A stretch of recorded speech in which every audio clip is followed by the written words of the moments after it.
Di tengah pesta lamaran adik ipar saya, mertua menyuruh saya mencuci tumpukan piring kotor di dapur belakang. Tepat ketika tangan saya basah oleh busa sabun, saya mendengar mereka tertawa di ruang tamu. Mereka menyebut saya perempuan kampung yang tidak tahu diri. Suami saya ikut tertawa paling keras. Saya tersenyum.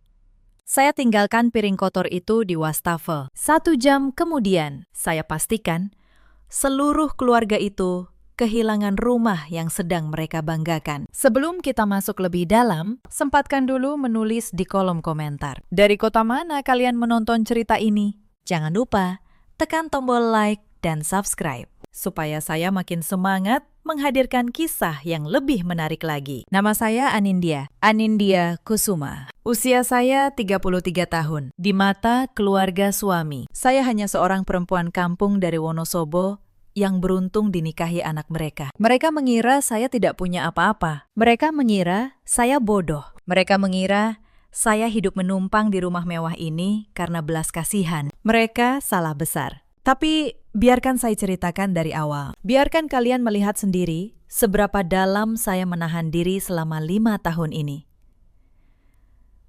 5 tahun lalu, saya menikah dengan Reza Mahendra. Pria itu tampan, pandai bicara, dan saat itu sedang merintis usaha properti kecil yang nyaris bangkrut. Saya mencintainya. Saya benar-benar mencintainya. Maka ketika dia berkata bahwa keluarganya butuh waktu untuk menerima saya menurut. Ketika dia memohon agar saya berpura-pura sebagai perempuan biasa, supaya ibunya tidak merasa terancam, saya menurut lagi. Saya menyimpan rapat siapa diri saya yang sebenarnya. Saya tidak pernah memberitahu mereka bahwa saya seorang notaris. Saya tidak pernah memberitahu bahwa saya memimpin sebuah kantor notaris dan firma properti bernama Kusuma Nara. Firma itu termasuk yang paling dipercaya mengurus akta dan sertifikat tanah di kawasan elit Jakarta Selatan. Saya tidak pernah memberitahu bahwa rumah mewah yang mereka tempati, yang mereka banggakan kepada seluruh kerabat, sebenarnya dibeli dengan uang saya melalui sebuah perusahaan atas nama saya sendiri. Saya membiarkan mereka percaya bahwa Reza yang membeli semuanya. Saya melakukan itu karena cinta. Saya pikir jika saya merendahkan diri cukup lama, suatu hari mereka akan melihat ketulusan saya. Saya pikir jika saya cukup sabar, suatu hari mertua saya akan memeluk saya seperti anaknya sendiri. Betapa naifnya saya waktu itu. Hari Minggu pagi itu seharusnya menjadi hari yang membahagiakan. Hari ini adalah acara lamaran resmi Vania, adik ipar saya. Keluarga calon suaminya akan datang ke rumah ini. Rumah yang saya beli diam-diam 5 tahun lalu untuk meminang Vania secara adat. Sejak subuh, suasana rumah sudah sangat tegang. Mertua saya, Bu Hartati, berteriak ke sana kemari mengatur segalanya. Catering datang membawa puluhan nampan makanan. Tukang dekorasi memasang bunga di sepanjang teras. Semua harus sempurna. Semua harus terlihat mewah di mata keluarga besan baru. Dan di tengah semua kesibukan itu, hanya ada satu orang yang diperlakukan seperti pembantu. Saya. Pagi itu, sebelum tamu datang, Bu Hartati memanggil saya ke dapur dengan suara tajam. "Anindya," katanya tanpa menoleh, "kamu urus semua piring dan gelas di belakang. Jangan sampai ada satupun yang kotor saat tamu datang. Dan jangan keluar ke ruang depan. Kamu tahu sendiri, penampilanmu tidak pantas dipamerkan ke keluarga besan." Saya hanya mengangguk. "Baik, Bu," jawab saya pelan. Saya sudah terbiasa. 5 tahun ini, saya selalu menjadi yang di belakang. Saat keluarga berkumpul, saya di dapur. Saat ada tamu penting, saya disuruh masuk kamar. Saat foto keluarga diambil, saya tidak pernah diajak berdiri di tengah. Saya hanyalah bayangan di rumah saya sendiri. Vania, adik ipar saya, lewat di depan dapur sambil membawa gaun lamarannya. Dia menatap saya dari atas sampai bawah dengan pandangan jijik. "Mbak, tolong nanti jangan keluar ya," katanya. "Aku malu kalau calon mertuaku tahu kakakku punya istri kampung kayak Mbak. Nanti dikira keluarga kami nggak berkelas." Saya menelan ucapan itu. Saya hanya tersenyum tipis. "Tenang saja, Vania," jawab saya. "Aku akan di dapur." Dia tersenyum puas, lalu pergi. Saya menatap tumpukan piring di hadapan saya. Puluhan piring, gelas, mangkuk. Semua menunggu untuk dicuci. Saya menyingsingkan lengan baju, membuka keran, dan mulai bekerja. Air dingin mengalir di tangan saya. Busa sabun menutupi jari-jari saya. Saya bekerja dalam diam. Sementara dari ruang depan, terdengar suara tawa, gelas beradu, dan musik gambus yang diputar untuk menyambut tamu. Saya tidak tahu bahwa pagi itu akan menjadi pagi terakhir saya menjadi perempuan yang menahan diri. Mungkin kalian bertanya, kenapa saya bisa bertahan selama itu? Kenapa seorang notaris yang punya kantor sendiri, yang punya uang sendiri, rela menjadi pembantu di rumah suaminya? Jawabannya sederhana dan mungkin terlalu naif. Saya ingin diterima. Saya ingin punya keluarga. Saya tumbuh sebagai anak yatim piatu. Kedua orang tua saya meninggal dalam kecelakaan saat saya berusia 17 tahun. Sejak itu, saya berjuang sendirian. Saya kuliah dengan beasiswa. Saya bekerja paruh waktu di kantor notaris sambil belajar. Saya merangkak dari bawah. Sampai akhirnya, saya bisa membuka firma saya sendiri. Tapi di tengah semua kesuksesan itu, ada satu lubang yang tidak pernah terisi. Saya tidak punya siapa-siapa untuk pulang. Maka ketika Reza datang dengan senyum hangatnya, ketika dia berkata bahwa dia ingin membangun keluarga bersama saya percaya. Saya pikir inilah keluarga yang saya idamkan. Saya rela melepaskan apapun demi itu, termasuk harga diri saya. Tahun pertama pernikahan kami sebenarnya tidak terlalu buruk. Reza masih memperlakukan saya dengan baik. Meski ibunya sudah mulai dingin sejak awal. Bu Hartati tidak pernah suka pada saya. Di matanya, saya tidak punya garis keturunan yang pantas. Saya tidak punya gelar bangsawan. Tidak punya ayah pejabat. Tidak punya warisan. Saya hanya perempuan biasa dari desa. Tapi semuanya berubah ketika usaha Reza mulai goyah. Saat itu, properti yang dia kembangkan gagal terjual. Utangnya menumpuk. Bank menolak memberinya pinjaman tambahan. Dia pulang setiap malam dengan wajah kusut. Kadang mabuk. Kadang menangis di pojok kamar. Dan saya, sebagai istrinya, tidak tega melihatnya hancur. Maka diam-diam, melalui firma saya menyuntikkan modal ke perusahaannya. Saya membuat skema yang rapi. Saya menyamarkan dana itu sebagai pinjaman dari investor anonim. Saya bahkan menggunakan perusahaan cangkang agar tidak ada yang bisa melacak bahwa uang itu berasal dari saya. Reza tidak pernah tahu. Sampai hari ini, dia mengira dirinya bangkit karena kerja kerasnya sendiri. Saya melakukan itu karena saya mencintainya. Saya tidak ingin dia merasa rendah karena diselamatkan oleh istrinya. Saya membiarkan dia merasa menjadi pahlawan, sementara saya menjadi bayangan di belakangnya. Dan inilah balasan yang saya terima. Setelah usahanya bangkit, Reza berubah. Atau mungkin dia tidak berubah. Mungkin dia memang selalu seperti itu, dan saya yang terlalu buta untuk melihatnya. Dia mulai mendengarkan ibunya lebih dari mendengarkan saya. Bu Hartati terus berbisik di telinganya, menyatakan bahwa saya tidak pantas, bahwa dia bisa mendapatkan istri yang lebih baik sekarang setelah dia sukses. Lalu mereka pindah ke rumah ini, rumah yang saya beli diam-diam, yang saya hadiahkan secara tersembunyi, agar Reza merasa dia yang membelinya. Begitu pindah ke rumah mewah ini, sikap mereka semakin menjadi-jadi. Saya masih ingat hari pertama Bu Hartati menginjakan kaki di rumah ini. Dia berkeliling, menyentuh setiap perabot, lalu berkata kepada saya dengan nada merendahkan, "Anindya, rumah ini terlalu bagus untuk perempuan sepertimu. Kamu harus tahu diri. Jangan sampai kamu merusak apapun di sini. Lebih baik kamu urus dapur dan kebersihan saja." Saya hanya tersenyum waktu itu. Padahal di dalam hati, saya tahu setiap ubin marmer yang dia injak, setiap lampu kristal yang dia kagumi, semua dibeli dengan uang saya. Hari demi hari, perlakuan mereka semakin kasar. Saya dibangunkan subuh untuk menyiapkan sarapan. Saya disuruh mencuci, menyetrika, mengepel. Semua sendirian. Meski ada uang untuk menyewa pembantu. "Buat apa bayar pembantu kalau ada kamu?" kata Fania suatu hari sambil melempar tumpukan baju kotornya ke kaki saya. Saya menelan semuanya. Setiap kali saya pulang dari kantor, saya melepas blazer saya, menyembunyikannya di tas, lalu mengenakan baju lusuh sebelum masuk rumah. Di kantor, saya adalah Bu Anindya, notaris yang disegani. Di rumah, saya adalah Anindya si pembantu. Dua kehidupan yang saya jalani setiap hari demi sebuah keluarga yang tidak pernah menganggap saya bagian dari mereka. Ada satu malam yang tidak pernah saya lupakan. Malam itu saya demam tinggi. Tubuh saya menggigil.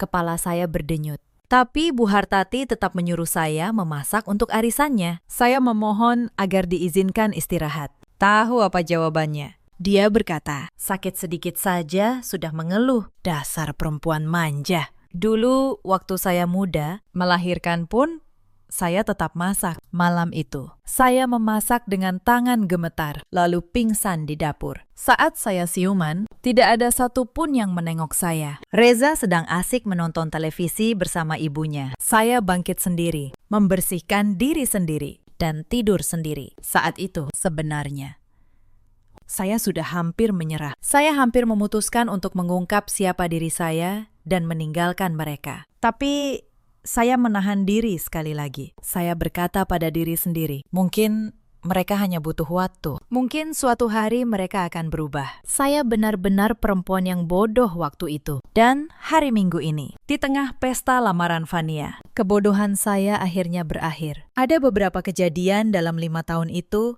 yang tidak akan pernah saya lupakan. Kejadian-kejadian yang, jika saya bukan perempuan yang terlalu sabar, seharusnya sudah cukup untuk membuat saya pergi sejak lama. Kejadian pertama terjadi di tahun kedua pernikahan kami. Saat itu Bu Hartati kehilangan sepasang anting emasnya. Anting yang katanya warisan dari neneknya. Seisi rumah heboh mencarinya. Dan tanpa bukti apapun, Bu Hartati langsung menuding saya. Pasti kamu yang ambil, katanya di depan seluruh keluarga yang sedang berkumpul. Perempuan miskin seperti kamu memang suka tergiur barang mahal.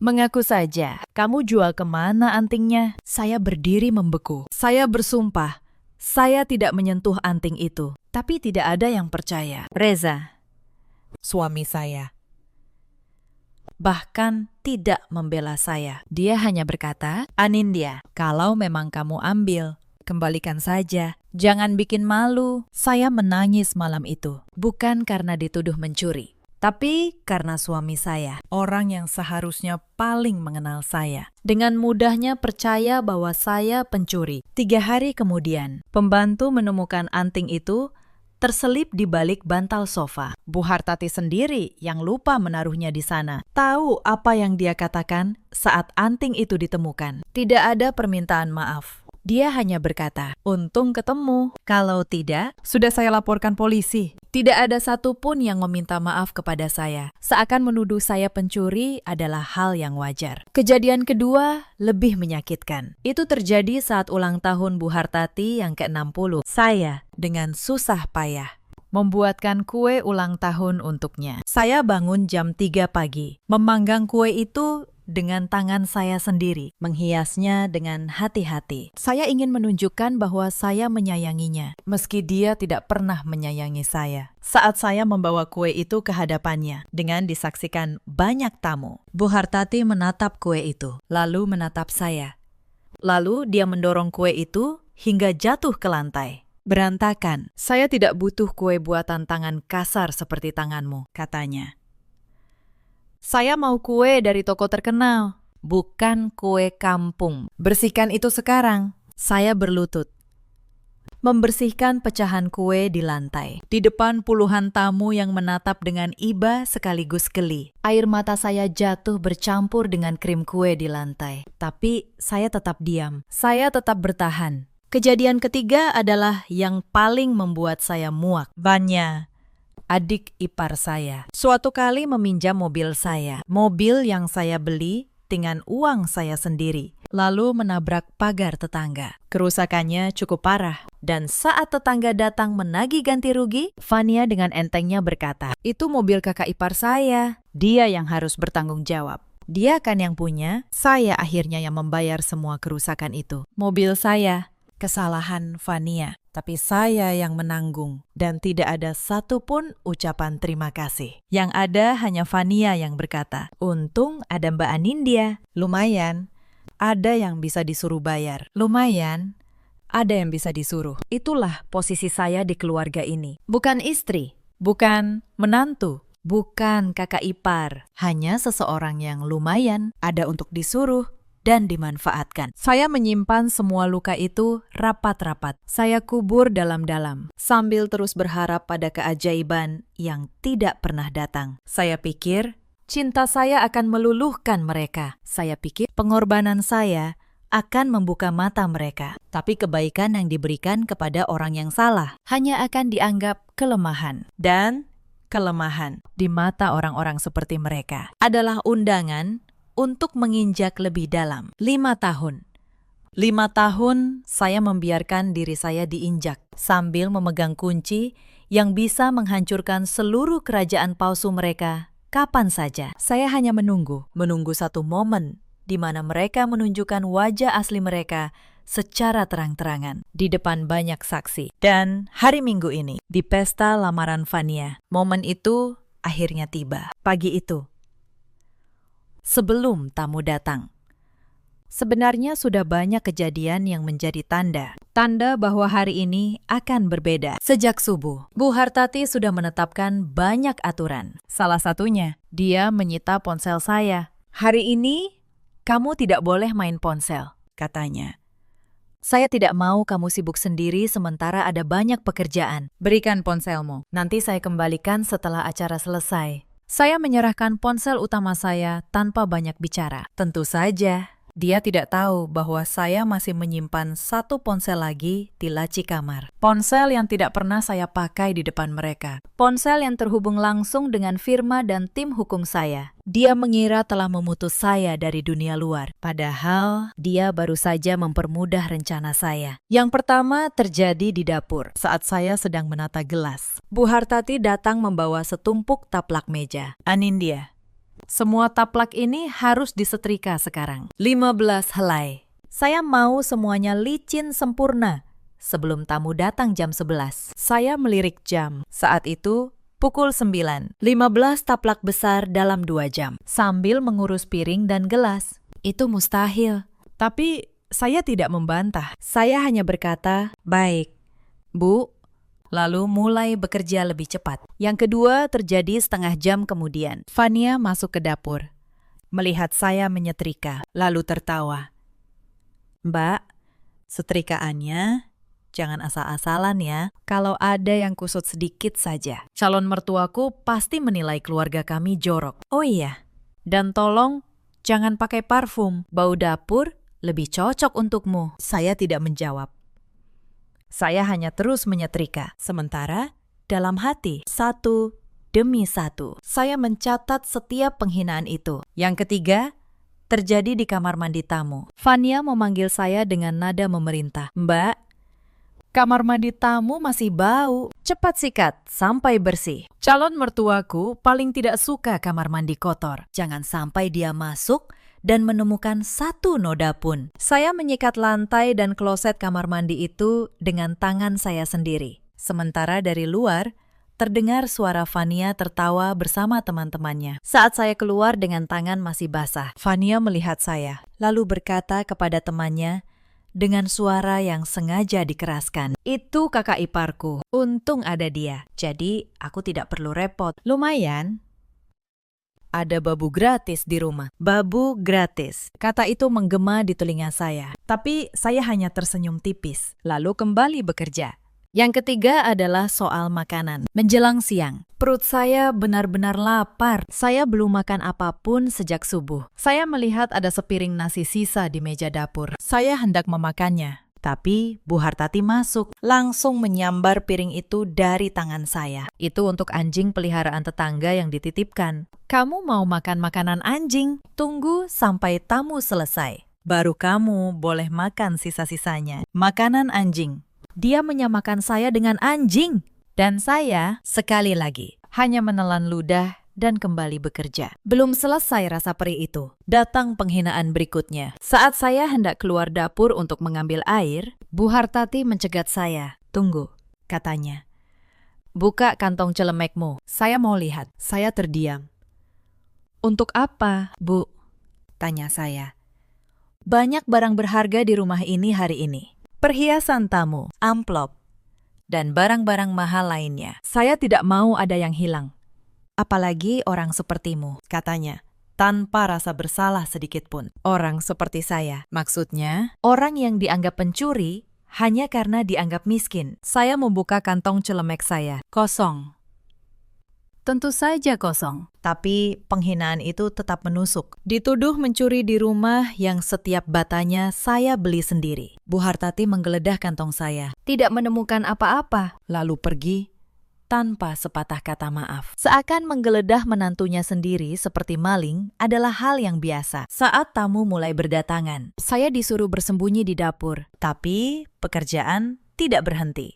Setiap beberapa menit, ada saja yang masuk membawa perintah baru. Antar air ke meja, bersihkan tumpahan di lantai, cuci gelas kotor. Saya berlari ke sana kemari seperti pelayan restoran di jam sibuk. Di tengah semua itu, ada satu momen kecil yang membuat dada saya sesak. Seorang anak kecil, keponakan dari pihak besan, masuk ke dapur mencari air. Dia melihat saya, lalu bertanya polos, "Tante ini pembantu di sini ya? Kok kerjanya banyak banget?" Saya tidak tahu harus menjawab apa. Saya hanya tersenyum dan memberinya segelas air. Tapi di belakang anak itu, Vania muncul. Dan dengan suara keras dia berkata, "Iya, dia pembantu. Jangan dekat-dekat. Nanti bajumu kotor." Pembantu. Di rumah saya sendiri, di hadapan seorang anak kecil. Saat itulah saya membawa nampan buah ke ruang tamu. Saat itulah saya berdiri di balik pilar marmer. Dan saat itulah saya mendengar semua percakapan yang akhirnya mematahkan kesabaran saya sepenuhnya. Tapi bukan hanya soal hinaan tadi. Ada satu hal lagi yang saya dengar, yang membuat saya semakin yakin bahwa keluarga ini harus belajar pelajaran yang tidak akan pernah mereka lupakan. Saat para tamu sibuk mengobrol, salah seorang petugas catering mendekati Bu Hartati dengan wajah cemas. Dia berbisik, tapi cukup keras, hingga saya bisa mendengar dari balik pilar. "Bu, maaf. Soal pembayaran catering. Sudah 2 minggu belum dilunasi. Bos saya minta hari ini harus dibayar." Bu Hartati tampak panik sesaat, lalu menjawab dengan suara rendah yang dipaksakan tenang. Nanti. Anak saya yang bayar. Jangan bikin malu di depan tamu. Nanti sore pasti saya transfer." Saya hampir tertawa. Mereka berpura-pura kaya di depan semua orang. Padahal untuk membayar catering pun mereka menunggak. Semua kemewahan ini hanya topeng. Dan topeng itu dibiayai oleh uang yang setiap bulan mengalir dari firma saya ke rekening Reza. Uang yang dia kira berasal dari keuntungan usahanya sendiri. Lalu datanglah percakapan tentang saya, tentang perempuan kampung yang sedang mencuci piring, tentang menantu yang tidak selevel, tentang istri yang bisa diceraikan kapan saja kalau ada yang lebih sempurna. Dan saat Reza mengucapkan kalimat terakhir itu sambil tertawa, sambil mengunyah kue di rumah yang saya beli, sesuatu di dalam diri saya benar-benar padam. Bukan amarah yang meledak, justru sebaliknya, sebuah ketenangan yang dingin. Ketenangan seseorang yang akhirnya tahu persis apa yang harus dilakukan dan punya semua kekuatan untuk melakukannya. Tamu dari keluarga calon suami Vania mulai berdatangan menjelang siang. Saya mendengar suara mertua saya menyambut mereka dengan nada yang dibuat-buat anggun. Mari. Silakan masuk. Rumah kami memang sederhana, tapi semoga nyaman. Sederhana. Saya hampir tertawa mendengarnya. Rumah 2 lantai dengan 5 kamar tidur. Kolam kecil di belakang dan lantai marmer impor. Rumah yang sebenarnya milik saya. Dia menyebutnya sederhana dengan nada merendah yang penuh kesombongan. Saya terus mencuci piring.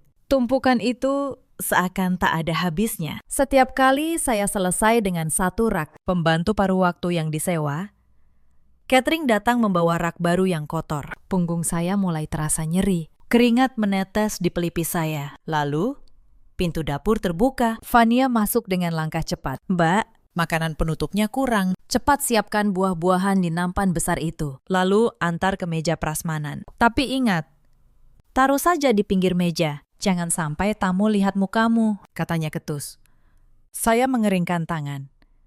Menyiapkan nampan berisi potongan melon, semangka, dan anggur. Nampan itu berat. Saya mengangkatnya dengan kedua tangan, lalu berjalan menyusuri lorong yang menghubungkan dapur dengan ruang tamu utama. Perut saya berbunyi. Sejak subuh, saya belum makan apapun. Saya menatap potongan buah segar di nampan itu. Tapi saya tahu, jika saya berani memakannya, Bu Hartati akan mengamuk. Makanan tamu tidak boleh disentuh pembantu. Begitu aturannya. Dan di rumah ini, saya adalah pembantu. Saya meletakkan nampan di pinggir meja prasmanan, persis seperti yang diperintahkan. Lalu saya bergegas mundur ke balik dinding pembatas, di belakang sebuah pilar marmer besar. Dari sana, saya bisa melihat dan mendengar segalanya tanpa terlihat. Ruang tamu penuh dengan kerabat. Bu Hartati duduk di kursi utama, dikelilingi para bibi dan tante. Fania duduk di sampingnya, anggun dalam gaun barunya. Dan di seberang mereka, keluarga calon suami Fania duduk rapi, mengamati rumah dengan kagum. Rumah ibu luar biasa sekali, kata seorang wanita dari pihak besan. Perabotnya semua import, pasti mahal sekali. Bu Hartati tertawa kecil, mengibaskan tangan dengan gaya merendah yang dibuat-buat. Biasa saja.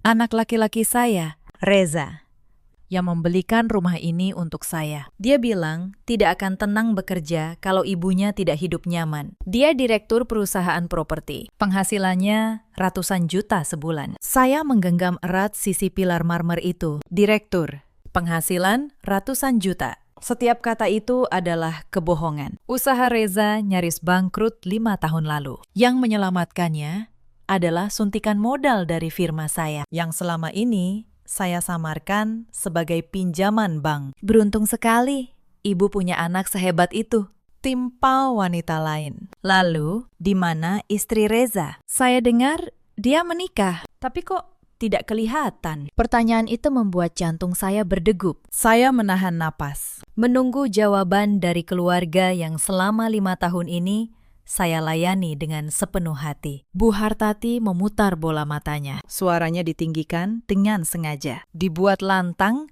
agar terdengar sampai ke sudut ruangan. Oh, perempuan itu. Dia ada di belakang, sedang mencuci piring. Mencuci piring? Kenapa tidak suruh pembantu saja? Ibu kan orang kaya sekarang. Tanya wanita itu lagi, tampak heran. Fania menyela dengan tawa sumbang. Untuk elawar uang menyewa pembantu.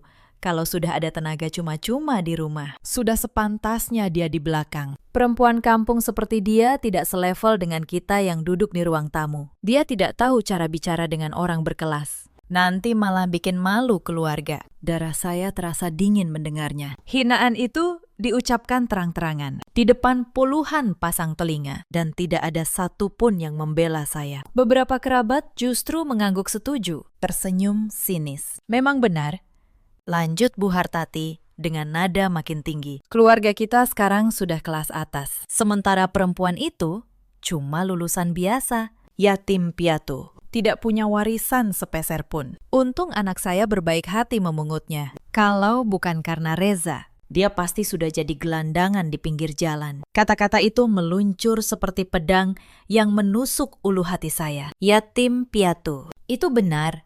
Kedua orang tua saya memang sudah tiada, tapi mereka mewariskan satu hal kepada saya sebelum pergi. Otak dan harga diri. Dua hal yang justru tidak dimiliki keluarga ini. 5 tahun ini, saya menelan semua. Saat masakan saya dibilang kurang asin. Saat lantai yang saya pel dibilang kurang mengkilap. Saat baju yang saya setrika dibilang kurang rapi. Saya kira mertua saya hanya keras karena karakternya. Hari ini saya sadar di matanya.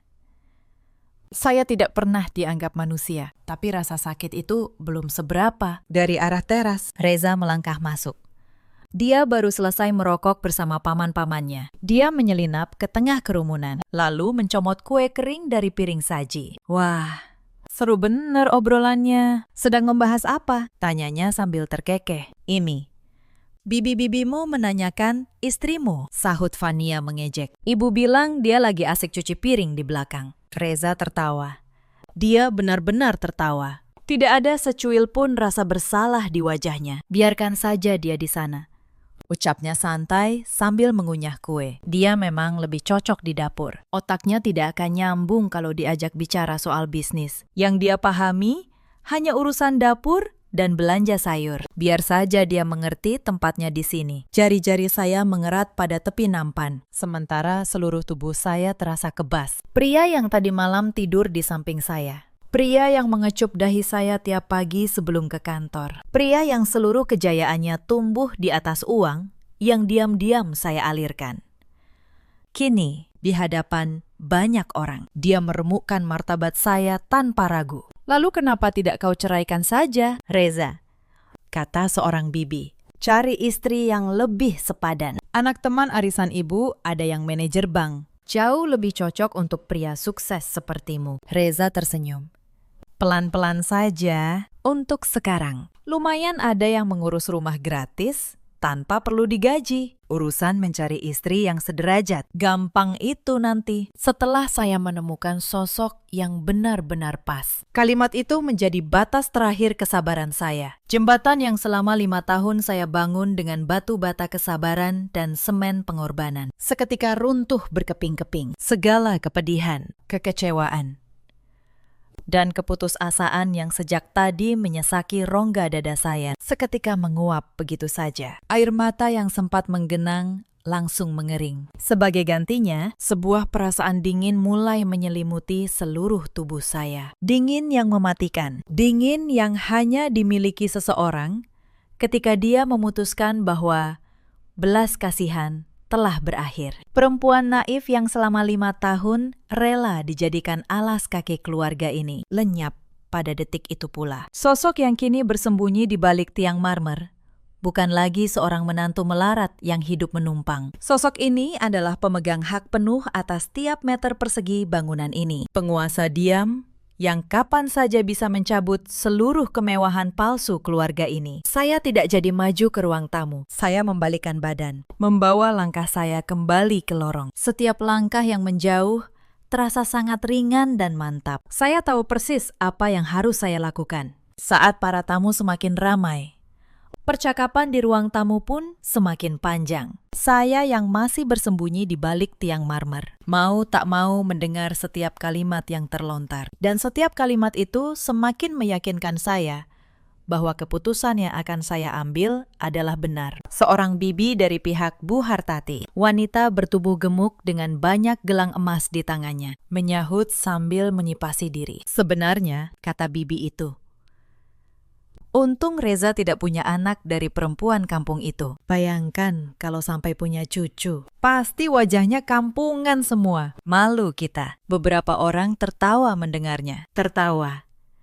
Seakan membicarakan keturunan saya yang belum ada adalah lelucon yang lucu. Bu Hartati ikut menimpali. Makanya, saya tidak pernah mengizinkan mereka punya anak dulu. Saya bilang ke Reza, tunggu sampai dia menemukan istri yang lebih pantas. Untuk apa buru-buru punya anak dengan perempuan yang tidak jelas asal-usulnya? Mendengar itu, ada sesuatu yang menusuk di dalam dada saya. Selama ini, saya memang belum punya anak. Dan saya selalu mengira itu karena takdir. Saya tidak pernah tahu bahwa di belakang saya, mereka sengaja mengatur agar saya tidak punya keturunan. Seakan rahim saya pun tidak cukup pantas untuk melahirkan penerus keluarga mereka. Saya menutup mata sejenak, menghirup napas dalam-dalam, lalu membuka mata kembali. Kini dengan tatapan yang sama sekali berbeda. Percakapan terus berlanjut. Vania, dengan nada bangga, mulai bercerita tentang rencana pernikahannya. Pokoknya pesta pernikahanku harus lebih mewah dari ini,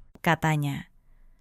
Calon suamiku kan dari keluarga terpandang. Untung aku tidak seperti Mbak Anindya, yang menikah cuma modal cinta. Aku menikah dengan orang yang sederajat. Seorang tante bertanya, memang, calon suamimu kerja apa? Vania, dia pengusaha. Jawab Vania dengan dagu terangkat. Keluarganya punya banyak properti. Nah, kalau soal properti, mungkin nanti firma kakak iparku yang baru bisa bantu urus. Maksudku, kakakku Reza. Dia kan direktur. Saya nyaris tertawa keras mendengarnya. Firma properti. Mereka bahkan tidak tahu bahwa firma properti paling terpercaya di kota ini adalah milik perempuan yang sedang mereka hina di dapur. Lalu, obrolan beralih ke soal rumah ini lagi. Calon besan Fania bertanya, rumah sebesar ini pasti perawatannya mahal ya? Bu, listriknya saja pasti puluhan juta. Bu Hartati tersenyum sombong. Ah, itu sih kecil. Anak saya kan berpenghasilan besar. Lagi pula, ada yang mengurus semua itu di rumah. Gratis. Sambil dia melirik ke arah dapur, ke arah saya. Dengan senyum mengejek. Gratis. Sekali lagi kata itu. Mereka menyebut saya tenaga gratis. Seakan saya adalah mesin tanpa perasaan yang bisa mereka pakai sesuka hati. Saya sudah cukup mendengar. Setiap kata yang mereka ucapkan hari ini telah menjadi paku terakhir di peti mati kesabaran saya. Tidak ada lagi alasan untuk bertahan. Tidak ada lagi cinta yang perlu saya selamatkan. Yang tersisa hanyalah satu hal. Keadilan. Saya melangkah mundur dari balik tiang marmer, perlahan. Agar tidak ada yang menyadari kepergian saya. Setiap langkah membawa saya semakin jauh dari ruang penuh tawa palsu itu. Dan setiap langkah pula membuat hati saya semakin mantap. Di lorong menuju tangga, saya berpapasan dengan Mbak Asih. Satu-satunya pembantu rumah ini yang selalu baik kepada saya. Dia menatap saya dengan cemas. Mbak Anindya, Mbak tidak apa-apa. Wajah Mbak pucat sekali. Saya tersenyum kepadanya. Senyum pertama yang tulus hari itu. Saya tidak apa-apa, Mbak Asih, jawab saya.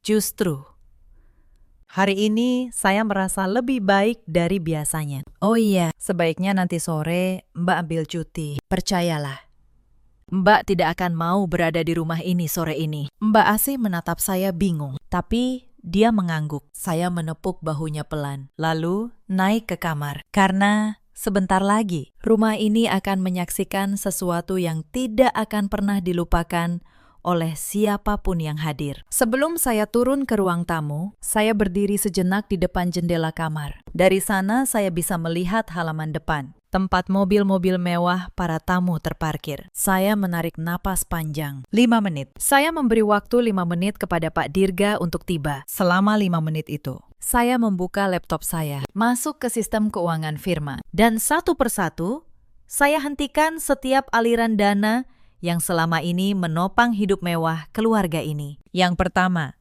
saya bekukan rekening operasional perusahaan Reza. Saldo di sana, 2,3 miliar. Seluruhnya adalah dana talangan dari firma saya. Saya tarik kembali dalam hitungan detik. Perusahaan Reza yang tadinya tampak kokoh, kini tidak punya apa-apa. Yang kedua, saya batalkan semua kartu kredit tambahan. Kartu yang dipakai Bu Hartati untuk berbelanja di butik mahal. Kartu yang dipakai Fania untuk membeli tas dan sepatu impor. Semua kartu itu. Tagihannya selama ini dibayar otomatis dari rekening yang saya kontrol. Saya putus semuanya. Yang ketiga, saya hentikan transfer bulanan yang selama ini saya kirim ke rekening pribadi Reza, yang dia bagi-bagikan kepada ibu dan adiknya. 50 juta setiap bulan. Uang yang membuat mereka bisa hidup seperti raja, tanpa benar-benar bekerja keras. Mulai detik ini, tidak ada lagi.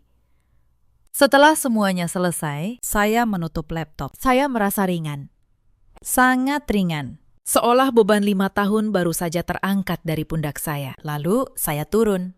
Ketika saya muncul di ruang tamu dengan blazer rapi dan rambut tersanggul. Untuk pertama kalinya dalam 5 tahun. Mereka tidak mengenali saya. Beberapa detik berlalu sebelum Bu Hartati menyadari bahwa perempuan berpakaian profesional ini adalah menantu yang tadi dia suruh mencuci piring. Dan setelah Pak Dirga datang, setelah sertifikat asli itu dibuka di hadapan semua orang, ruangan itu berubah menjadi kekacauan. Bu Hartati adalah yang paling histeris. Dia jatuh terduduk di lantai. Wajahnya pucat pasi. Ini pasti palsu. Anak saya yang beli rumah ini. Reza, katakan sesuatu. Katakan kalau ini rumahmu. Tapi Reza tidak bisa berkata apa-apa. Dia berdiri mematung, menatap sertifikat itu. Lalu menatap saya. Dengan wajah seseorang yang baru saja menyadari betapa besar kesalahannya. Bibirnya bergerak, tapi tidak ada suara yang keluar. Saya menatap mereka satu persatu. Lalu saya mulai bicara. Dengan suara tenang yang selama ini tidak pernah mereka dengar. Selama 5 tahun, kata saya. Kalian mengira saya hidup menumpang di rumah ini. Kalian salah. Sejak hari pertama rumah ini. Mobil yang kalian pakai, bahkan uang yang kalian hambur-hamburkan, semuanya berasal dari saya. Saya menoleh kepada Reza. Usahamu yang kau banggakan itu. Reza, kau pikir kau bangkit karena kerja kerasmu? Investor anonim yang menyelamatkanmu 5 tahun lalu. Itu saya. Setiap bulan, 50 juta yang masuk ke rekeningmu. Itu dari saya.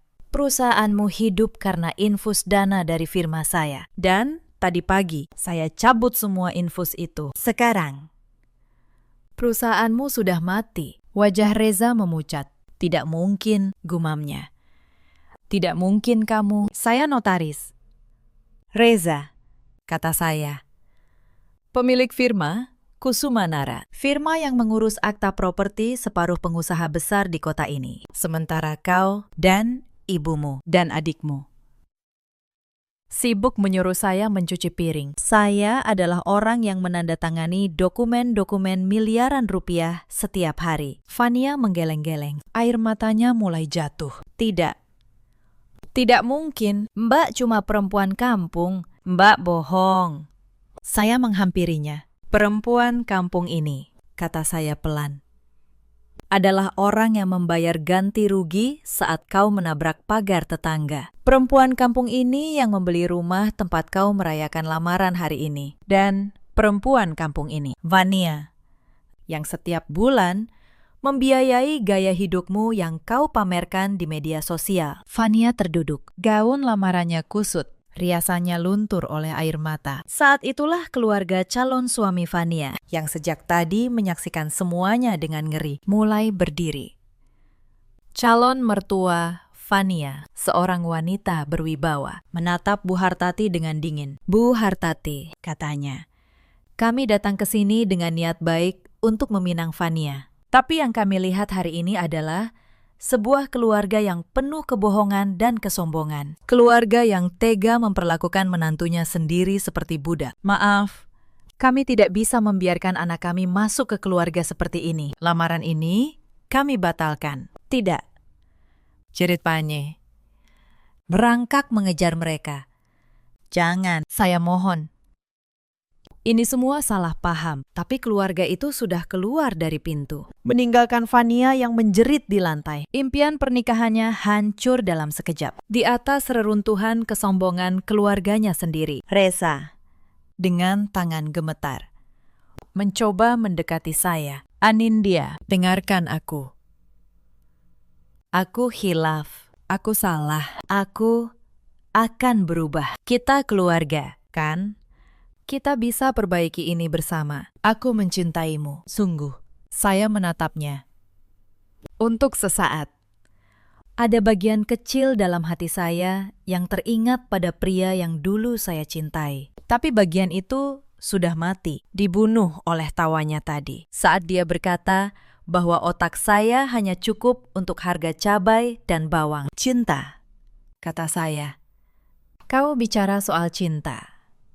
Reza, di mana cintamu saat ibumu menuduhku mencuri? Di mana cintamu saat aku pingsan di dapur dan tidak ada yang menengok? Di mana cintamu 1 jam lalu saat kau bilang, aku bisa kau buang kapan saja? Cintamu hanya ada saat kau butuh uangku. Dan uang itu mulai hari ini sudah tidak ada lagi. Surat gugatan cerai akan sampai padamu minggu depan. Lanjut saya. Dan karena seluruh harta yang kau klaim sebagai milikmu, sebenarnya atas nama saya. Kau akan keluar dari pernikahan ini dengan tangan kosong. Persis seperti saat aku pertama mengenalmu. Saya berbalik kepada Pak Dirga. Silakan lanjutkan. Pakistan. Pak Dirga mengangguk kepada para petugas. Bu Hartati, Vania, dan Reza, ucapnya tegas. Kalian punya waktu 1 jam untuk mengambil barang pribadi kalian dan meninggalkan properti ini.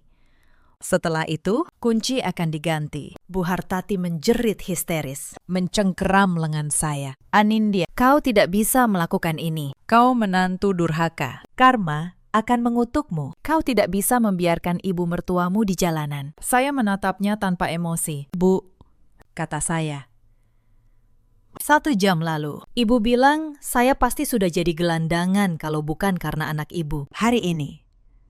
Mari kita lihat siapa yang benar-benar tidak punya rumah. Para petugas dengan sopan namun tegas mulai mengarahkan mereka keluar.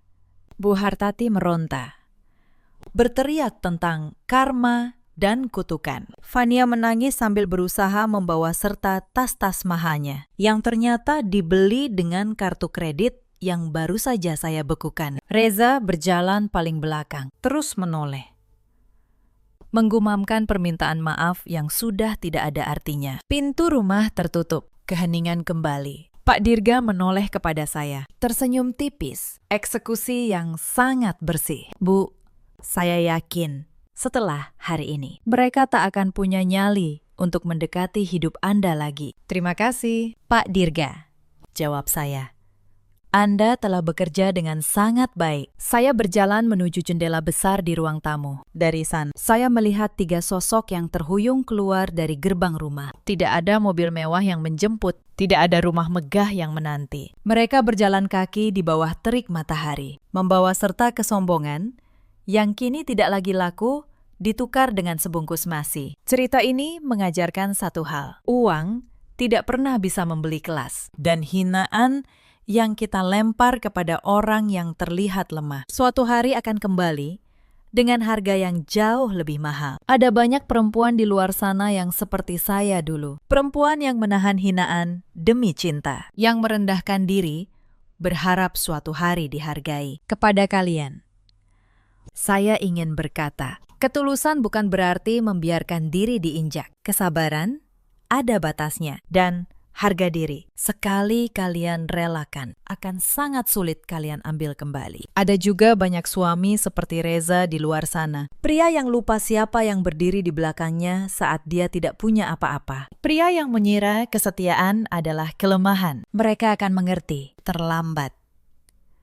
bahwa perempuan yang mereka anggap remeh adalah fondasi yang menahan seluruh hidup mereka. Dan ada pula para ibu mertua seperti Bu Hartati. Mereka yang mengukur nilai seseorang dari penampilan dan harta. Mereka yang membuang berlian karena terlalu silau oleh kaca murahan buatan mereka sendiri. Bu Hartati kini tinggal di rumah kontrakan kecil bersama Fania, yang lamarannya batal dan tidak pernah menemukan pengganti. Reza, usahanya benar-benar bangkrut setelah aliran dana saya berhenti. Sementara saya kembali ke hidup saya yang sesungguhnya. Hidup yang tidak lagi perlu disembunyikan. Beberapa hari setelah kejadian itu, kabar tentang keluarga Bu Hartati menyebar di lingkungan mereka yang dulu. Orang-orang yang dulu mengagumi kemewahan mereka, kini hanya bisa menggeleng. Ternyata semua itu palsu. Ternyata mereka hanya hidup dari belas kasihan menantu yang mereka hina. Saya tidak pernah berniat membalas dendam dengan kejam. Saya tidak menyita semua harta mereka, meski saya bisa. Saya membiarkan mereka membawa pakaian dan barang pribadi. Saya hanya mengambil kembali apa yang memang milik saya. Tidak lebih, tidak kurang. Tapi bagi mereka, kehilangan topeng kemewahan itu jauh lebih menyakitkan daripada kehilangan harta. Karena selama ini yang mereka banggakan bukan kebaikan, bukan kasih sayang, melainkan gengsi semu yang dibangun di atas keringat orang lain. Sebulan kemudian, gugatan cerai saya dikabulkan. Saya keluar dari pernikahan itu dengan kepala tegak. Tidak ada lagi baju lusuh yang harus saya sembunyikan. Tidak ada lagi 2 kehidupan yang harus saya jalani. Saya kembali menjadi Anindya seutuhnya, notaris yang disegani, perempuan yang merdeka, dan manusia yang akhirnya menghargai dirinya sendiri. Dalam hidup, kita semua punya pilihan. Memilih untuk terus bertahan dalam penghinaan, atau memilih untuk berdiri dan merebut kembali harga diri kita. Saya memilih yang kedua, dan saya tidak pernah menyesalinya. Bagaimana dengan kalian? Pernahkah kalian merasa dipandang sebelah mata oleh orang yang seharusnya menyayangi kalian? Ceritakan kisah kalian di kolom komentar. Terima kasih sudah menemani saya sampai akhir cerita ini. Suamiku meninggal belum genap 7 hari. Asap dupa di depan fotonya bahkan belum hilang. Tetapi keluarga mertuaku sudah memanggilku ke ruang tengah. Mereka menyodorkan selembar surat, sebuah pulpen, dan tas kain berisi pakaian lamaku. Ibu mertuaku menatap perutku yang mengandung 4 bulan, lalu berkata dingin, "Anak dalam kandunganmu belum tentu darah daging keluarga ini." Halo sahabat cerita, selamat datang kembali di kanal ini. Kisah hari ini terinspirasi dari peristiwa nyata tentang seorang perempuan yang kehilangan suami, lalu kehilangan tempat berpijak hanya dalam 1 malam. Jika kalian menyukai cerita tentang keadilan, tinggalkan jejak di kolom komentar. Mari kita mulai.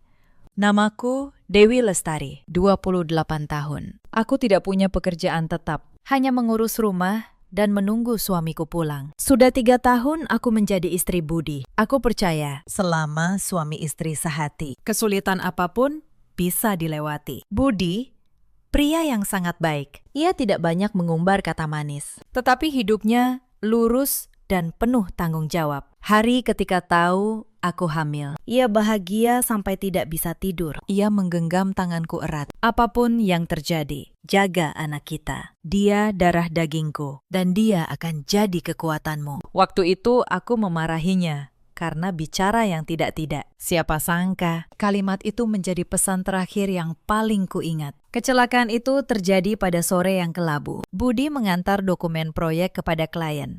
Ia berjanji pulang membawa bubur ayam. Karena beberapa hari itu aku tak bisa makan nasi. Aku mengirim pesan agar ia hati-hati. Ibu dan anakmu menunggu bubur dari ayah. Namun malam itu yang datang bukan semangkuk bubur, melainkan telepon dari nomor tak dikenal. Budi kecelakaan. Ketika aku tiba di rumah sakit, semuanya sudah terlambat. Aku tak sempat mendengar ia memanggil namaku untuk terakhir kalinya. Selama pemakaman, aku seperti kehilangan jiwa. Tetapi Ibu Suryani hanya berdiri dengan wajah sedingin batu. Tatapannya bukan seperti pada menantu yang kehilangan suami, melainkan seperti melihat sebuah utang yang belum tahu cara melunasinya. Mas Dharma, kakak iparku, lebih membuatku merinding. Ketika pelayat berkurang, ia sudah bertanya soal sertifikat, rekening, dan asuransi kecelakaan Budi. Dokumen harus segera diurus supaya tidak berantakan. Suamiku masih terbaring, tanah kuburnya belum kering. Tetapi di kepala kakaknya hanya ada angka. Adik iparku, Rina, tak kalah kejam. Ia bicara cukup keras agar aku mendengar. Kak Dewi ini baru masuk keluarga kita. Mas Budi malah kena musibah. Ada orang yang pembawaannya begitu. Masuk rumah manapun, rumah itu pasti sial. Aku ingin bertanya, Budi itu suamiku. Apa penderitaanku belum cukup? Namun, aku hanya menunduk, meletakkan tangan di perut, dan menelan air mata. Malam terakhir setelah pemakaman, rumah menjadi sunyi mencekam. Aku baru selesai mengganti air di meja altar saat Ibu Suryani keluar dari kamarnya. Suaranya datar. Kalau sudah selesai menangis, sekarang kita bicara urusan orang hidup. Aku tertegun. Dengan satu kalimat itu, aku mengerti. Di hatinya, kematian Budi bukan lagi kehilangan, melainkan alasan untuk menghitung untung dan rugi. Aku mengikutinya ke ruang tengah. Di meja sudah tersedia setumpuk dokumen tebal dan sebuah pulpen. Di bawah kursi tergeletak tas kain berisi pakaianku, dilipat asal. Mas Dharma duduk bersedekap di sofa. Rina bersandar di lemari. Sudut bibirnya terangkat, seolah lama menunggu momen ini. Aku mencoba tenang, meski tanganku dingin. Ibu, ini surat apa? Ibu Suryani memandangku dari ujung kepala hingga kaki. Lalu tatapannya berhenti lama di perutku. Ia mendorong tumpukan kertas itu ke arahku. Suaranya pelan, tetapi setiap kata menusuk seperti jarum. Tanda tangani. Setelah itu, kemasi barangmu dan pergi. Anak dalam kandunganmu belum tentu darah daging keluarga Santoso. Jangan berpikir menggunakannya untuk menguasai harta anakku. Seluruh tubuhku membeku. Foto Budi ada di belakang punggung ibu mertuaku. Tetapi tak seorang pun di ruangan itu ingat betapa Budi mencintaiku. Betapa ia mendambakan anak ini. Surat itu menyatakan, Aku sukarela meninggalkan keluarga Santoso, tidak menuntut harta, tidak lagi punya kaitan dengan warisan budi. Masa berkabung belum lewat 7 hari, baju hitamku masih berbau dupa. Tetapi mereka sudah selesai merancang cara membuangku. Mas Dharma bersandar dengan tatapan menghina. Budi sudah mati. Untuk apa kamu tinggal? Menunggu melahirkan, lalu menuntut bagian rumah. Mulai sekarang, rumah ini bukan tempat orang luar ikut campur. 2 kata orang luar itu menyentakku. Baru beberapa hari lalu, aku berlutut di samping peti suamiku, memanggil mereka ibu dan mas. Sekarang, aku menjadi orang asing. Aku meletakkan tangan di perut. Saya tidak menuntut apa-apa. Saya sedang hamil. Setidaknya izinkan saya tinggal sampai melahirkan. Saya hanya butuh tempat tenang untuk cucu Mas Budi. Ibu Suryani menggebrak meja. Pulpen menggelinding, jatuh. Baru sebentar berkabung. Mulutmu sudah bicara uang dan rumah. Kamu masih berani bilang tidak serakah? Rina menimpali sinis. Sudahlah. Jangan bersandiwara. Siapa yang tahu? Janin itu benar-benar anaknya. Nanti kalau lahir, minta bagian warisan. Siapa yang menanggung? Kalimat itu seperti tamparan. Anak dalam kandunganku adalah kebahagiaan terakhir Budi. Tetapi mereka tega menjadikannya bahan untuk meragukan dan menghinaku. Dengan gemetar, aku membuka album foto USG di ponsel. Ini saat Mas Budi mengantar saya periksa. Ini pesannya menanyakan pantangan kehamilan. Silahkan dibaca. Tetapi Ibu Suryani tak mau melirik. Tiba-tiba Mas Dharma merebut ponsel dari tanganku. Mas Dharma, kembalikan. Ia melihat layar, lalu tertawa sinis. Hal begini bisa membuktikan apa? Kalau pintar, diam, dan tanda tangani. Kalau berani bikin keributan. Jangan salahkan aku menyebar kabar ke seluruh kampung bahwa kamu perempuan tidak benar dan janin itu tidak jelas ayahnya. Aku membeku. Bukan karena takut tuduhan untuk diriku, tetapi karena aku takut anakku yang belum lahir harus menanggung aib yang diciptakan keluarga ayahnya sendiri. Ibu Suryani kembali duduk. Suaranya lebih dingin. Pilihan pertama, tanda tangani dan pergi tenang. Pilihan kedua, kami menuntut balik. Menuduhmu menggelapkan uang Budi dan mencuri surat berharga. Kamu pikir perempuan hamil tanpa uang bisa melawan keluarga ini? Aku menoleh ke foto Budi. Tatapannya masih teduh. Ingin rasanya aku berteriak. Lihatlah bagaimana keluarga kandungmu memperlakukan istri dan anakmu. Tapi aku tidak bisa. Bayiku menendang pelan, seolah mengingatkan aku tidak boleh tumbang. Jika aku melawan sekarang, mereka bisa melakukan apa saja untuk mencoreng nama anakku. Aku sudah kehilangan suami. Aku tidak boleh kehilangan anakku juga. Aku memungut pulpen di lantai. Tanganku gemetar hebat. Air mataku memburamkan kalimat dingin itu. Aku menandatangani namaku. Setiap goresan seperti sayatan. Itu bukan tanda tangan orang yang menyerah, melainkan tanda tangan seorang ibu yang memaksa dirinya bertahan hidup. Ibu Suryani mengambil tas itu. Sudut bibirnya terangkat. Mulai sekarang, kamu dan keluarga ini tidak punya hubungan apa-apa. Barangmu sudah disiapkan di depan pintu. Besok pagi, jangan sampai aku melihat wajahmu lagi. Aku tidak menjawab. Hanya mengangkat tangan ke perutku. Berkata dalam hati pada Budi, Mas, aku tidak akan membiarkan anak kita tenggelam di rumah tanpa perasaan ini. Tetapi malam itu, ia belum tahu. Masih ada satu benda yang akan mereka rebut esok pagi. Esok paginya. Mas Dharma menyeret sebuah koper kecil ke hadapanku. Roda koper bergesekan dengan lantai. Terdengar seperti seseorang menyeret sisa harga diriku keluar dari rumah ini. Itu koper lama yang kubawa pertama kali datang sebagai menantu. Sekarang koper yang sama tergeletak di kakiku. Hanya berisi beberapa baju hamil usang. Aku hendak menariknya saat Ibu Suryani bersuara. Tunggu. Matanya tertuju pada tangan kiriku. Cincin kawin masih melingkar di jariku. Longgar. Karena tubuhku kurus. Barang milik keluarga kami harus tetap di sini. Cincin itu tidak seberapa harganya. Tapi Budi yang memakaikannya di hari pernikahan kami. Saya mohon, biarkan saya menyimpannya. Ini kenang-kenangan kami. Ibu Suryani tertawa sinis. Kenang-kenangan untuk apa? Orang sudah mati. Supaya nanti kamu bisa bercerita keluarga kami menelantarkanmu. Mas Dharma kehilangan kesabaran. Ia mencengkeram pergelangan tanganku kuat. Ibuku bilang, lepas. Ya lepas. Jariku sakit saat cincin ditarik paksa. Aku menggigit bibir agar tidak menangis. Cincin itu jatuh ke tangan Ibu Suryani yang meletakkannya di meja altar tanpa rasa hormat. Ternyata, benda yang membuktikan aku istri Budi. Di mata mereka hanyalah aset keluarga. Kukira mereka sudah mengambil semua. Tapi saat aku menyentuh koper, Rina melihat kalung perak usang di leherku. Itu juga kalung Mas Budi, kan?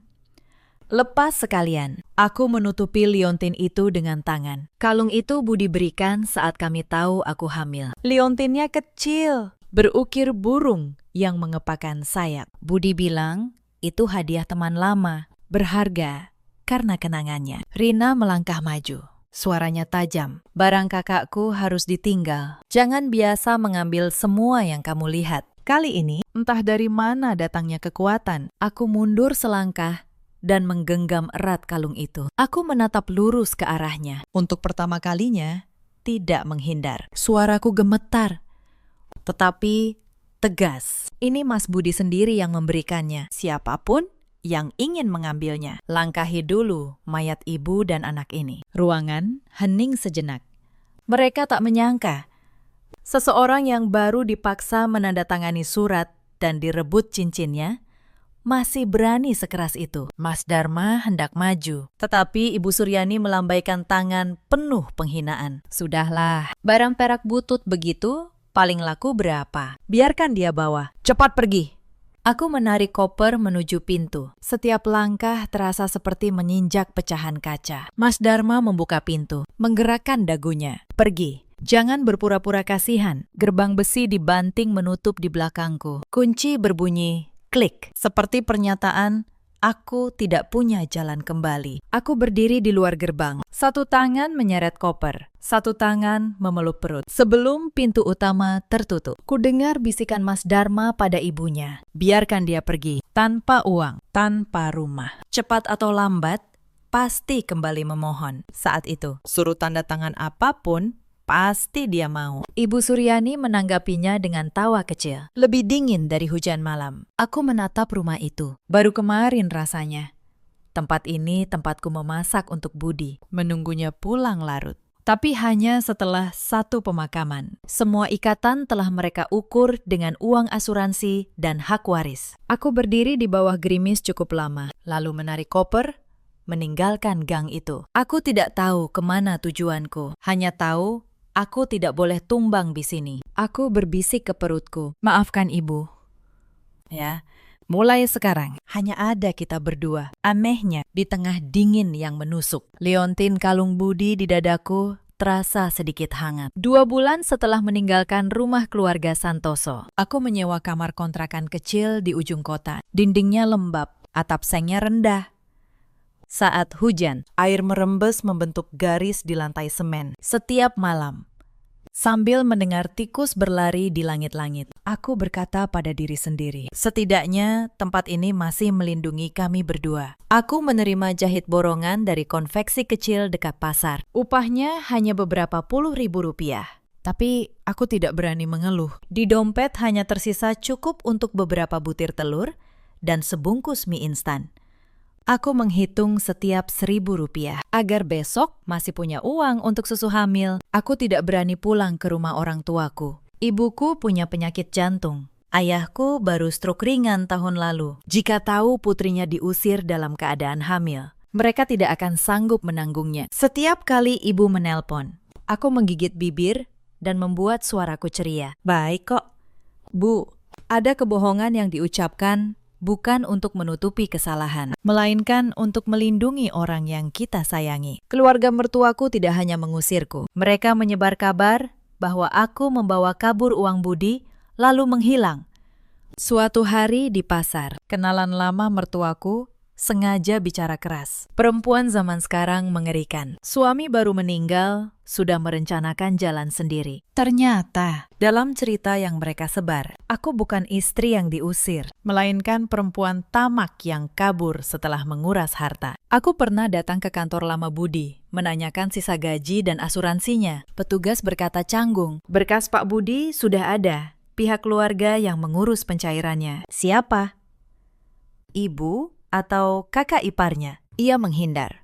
Sejak itu, sebuah kecurigaan tumbuh. Mungkin sejak awal mereka sudah merencanakan semuanya. Tapi aku tidak punya uang, tidak punya pengacara, tidak punya siapa-siapa. Suatu malam akhir bulan, hujan deras. Sisa uangku hanya beberapa lembar ribuan. Bungkus mie instan terakhir tergeletak di samping kotak susu hamil yang hampir habis. Tiba-tiba perutku melilit dan anakku menendang pelan. Tendangan itu membuatku menangis. Aku bisa menahan lapar. Tetapi anakku tidak bersalah dan tidak seharusnya kelaparan bersama ibunya. Aku melepas kalung peninggalan Budi. Ini benda terakhir yang membawa jejaknya. Satu-satunya yang berhasil kuselamatkan dari rumah itu. Aku pernah berjanji tidak akan menjualnya. Tetapi keesokan paginya, aku sadar tidak punya pilihan lain. Aku membungkusnya dengan sapu tangan, berkata pada diri sendiri, hanya digadaikan sementara. Nanti kalau dapat pekerjaan, lebih baik.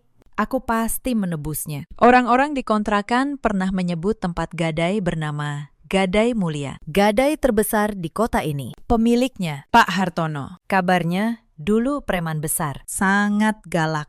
Aku bimbang lama. Seorang perempuan hamil masuk ke tempat seperti itu. Membayangkannya saja menakutkan. Tapi toko kecil pasti menawar rendah. Sementara aku butuh uang. Gadai Mulia terletak di jalan utama dengan plang merah menyala. Di depan toko, beberapa pemuda bertato menyapu diriku dari atas ke bawah. Aku menunduk dan masuk cepat. Di balik etalase kaca, seorang pemuda mengunyah permen karet sambil menatap ponsel. Ia melirikku, bertanya ketus. Gadai. Aku mengeluarkan sapu tangan, membukanya lapis demi lapis. Kalung perak kusam muncul di bawah cahaya lampu. Saya mau gadai kalung ini. Pemuda itu melihatnya sekilas. Perak kusam begini paling laku 300.000. Mau. Tanda tangan. 3 kata itu menyayat hatiku. Bagi mereka ini hanya potongan perak tua. Bagiku, peninggalan terakhir dari suami yang telah tiada. Saat ujung pulpenku menyentuh formulir, dari arah tangga terdengar langkah kaki. Seorang pria berkemeja hitam turun. Posturnya tinggi, tatapannya tajam. Pemuda di konter berdiri tegak. Siang, Pak Hartono. Pak Hartono melewati konter, tapi beberapa langkah. Tatapannya terpaku pada kalung di meja. Seluruh tubuhnya seolah berhenti. Ekspresi dinginnya lenyap, digantikan keterkejutan. Ia mengambil kalung itu. Jarinya mengusap simbol burung. Kamu dapat dari mana ini? Kedua tanganku memeluk perut. Itu milik suami saya. Beliau sudah meninggal. Saya hanya ingin menggadaikannya untuk makan. Saya tidak mencuri. Mendengar kata suami, tatapannya menajam. Siapa nama suamimu? Budi Triyono. Nama itu baru keluar. Seluruh ruangan seolah membeku. Pak Hartono menggenggam kalung itu hingga uratnya menonjol. Lalu ia berbalik menghadap anak buahnya. Bawa ibu ini ke ruang dalam. Buatkan susu hangat. Telepon dokter langganan saya. Buka brankas. Ambil 10 miliar. Siapkan kamar tamu di rumah. Mulai sekarang. Dia tamu kehormatanku. Aku mematung. Mengira salah dengar. Baru beberapa menit lalu, kalung Budi dihargai 300.000. Sekarang pria paling berkuasa di Gadai Mulia hendak memberiku 10 miliar rupiah. Air mata mengalir karena bingung, bukan bahagia. Pak Hartono.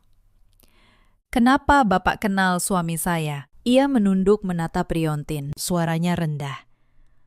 Karena jika bukan karena Budi bertahun-tahun lalu. Hartono ini sudah tidak punya nyawa untuk berdiri bicara denganmu. Jika kamu membawanya ke tempatku, itu artinya utangku pada Budi sudah saatnya dibayar. Pintu ruang dalam tertutup di belakangku. Aku duduk di sofa kulit menghadap meja kerja besar. Pak Hartono duduk di hadapanku. Tatapannya lebih mirip seseorang yang menemukan sesuatu yang lama hilang. Coba ceritakan, siapa yang memberikan kalung ini? Suami saya, Mas Budi. Sebelum meninggal, mendengar nama Budi lagi. Sudut matanya berkedut. Dia benar-benar sudah meninggal. Aku mengangguk. Beliau kecelakaan. Pak Hartono memejamkan mata. Di wajahnya terlihat kilasan sakit yang dalam. Cukup untuk membuatku mengerti, Budi bukan kenalan biasa. Aku berdiri panik saat uang itu disiapkan. Tidak. Pakistan. Saya tidak bisa menerima sebanyak itu. Saya ke sini menggadaikan kalung, bukan meminta uang.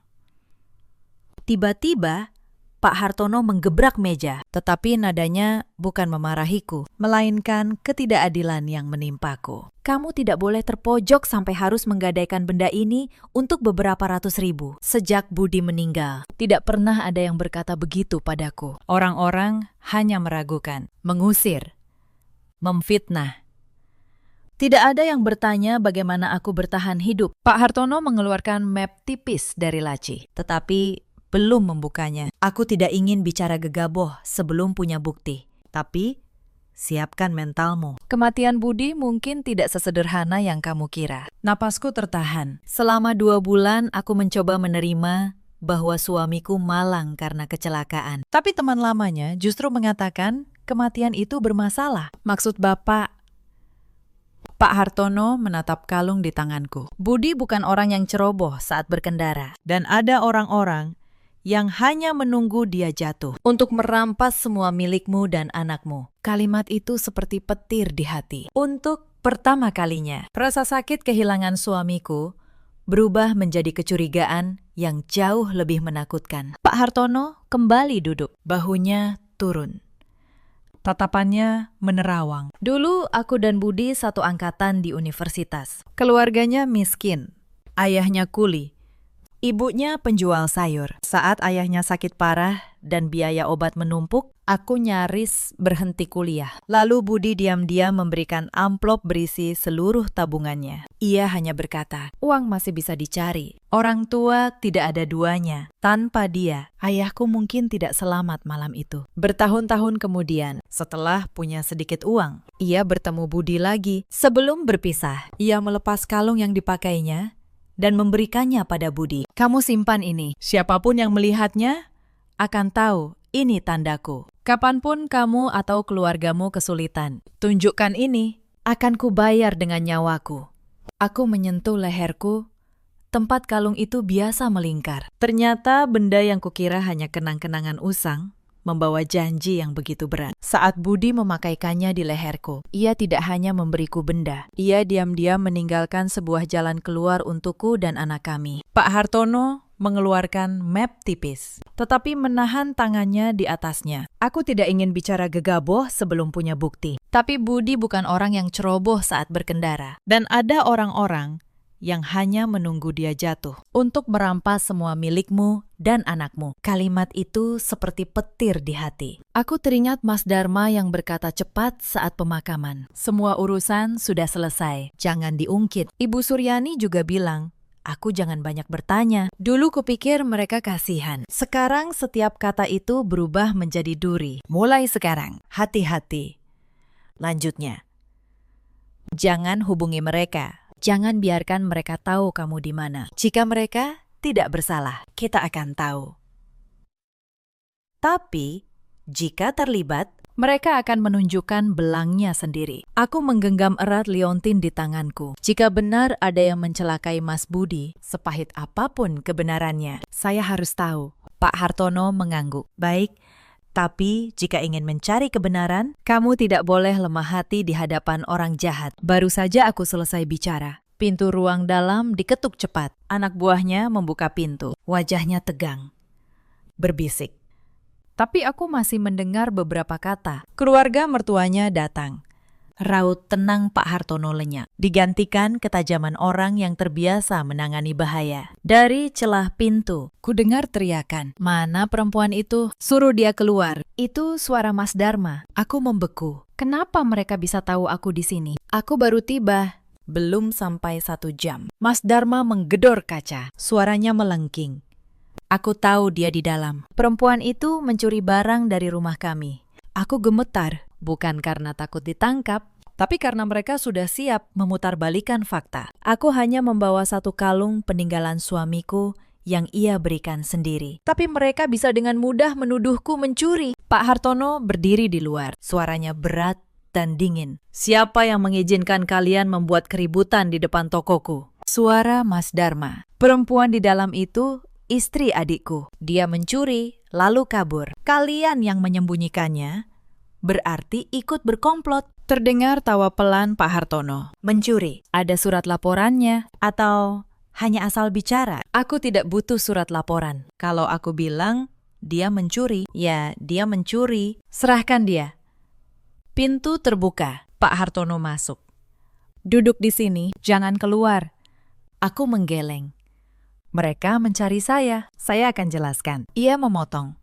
Menjelaskan sama saja menyerahkan diri ke kandang mereka. Kamu pikir mereka datang untuk mendengarkan penjelasanmu? Kalimat itu seperti tamparan air dingin. Ia memberi perintah, tutup total pintu depan, panggil orang lagi. Di luar, Mas Dharma semakin menjadi. Kau pikir dengan menutup pintu masalah selesai? Aku bisa hancurkan tokomu sekarang. Aku belum pernah melihatnya seperti ini. Kakak ipar yang tadinya sopan, kini menunjukkan wujud aslinya. Pak Hartono tertawa dingin. Ini gadai mulia. Kalau mau menghancurkan, silahkan coba.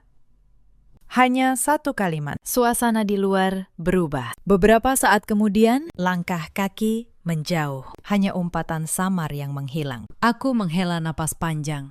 Kakiku lemas. Aku berpegangan pada meja. Pak Hartono berbalik. Suaranya merendah tapi tegas. Mulai sekarang, kamu tidak boleh pergi sendirian. Mereka sudah mengendus keberadaanmu. Itu artinya mereka ketakutan. Orang hanya takut ketika ada sesuatu yang harus disembunyikan. Dan kamu memegang sebagian dari rahasia itu. Aku memeluk perut. Untuk pertama kalinya, aku merasa jelas. Aku bukan lagi sekedar janda yang diusir. Aku berdiri di tengah masalah yang jauh lebih besar. Mobil membawaku keluar lewat pintu belakang Gadai Mulia. Aku duduk di tengah, diapit dua anak buah Pak Hartono. Lewat kaca, aku masih melihat bayangan Mas Dharma berkeliaran di kejauhan. Wajahnya penuh amarah, tapi kali ini ia tidak bisa lagi menjangkauku. Kediaman Pak Hartono terletak di ujung jalan lebar yang sepi. Diapit barisan pohon palem. Gerbang besi hitam yang tinggi terbuka perlahan. Di dalam, ada halaman luas dengan penjaga di kedua sisi. Jika tidak melihatnya sendiri, aku tidak akan menyangka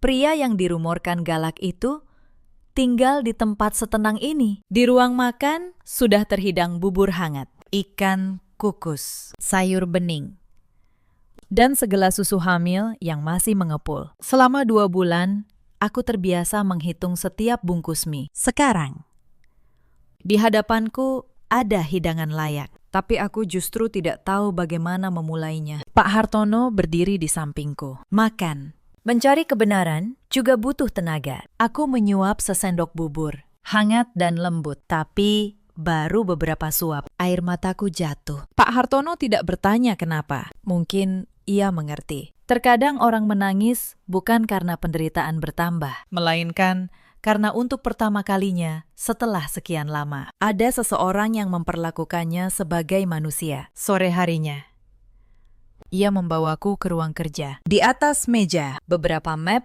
sudah tersusun. Ini salinan kontrak proyek Budi.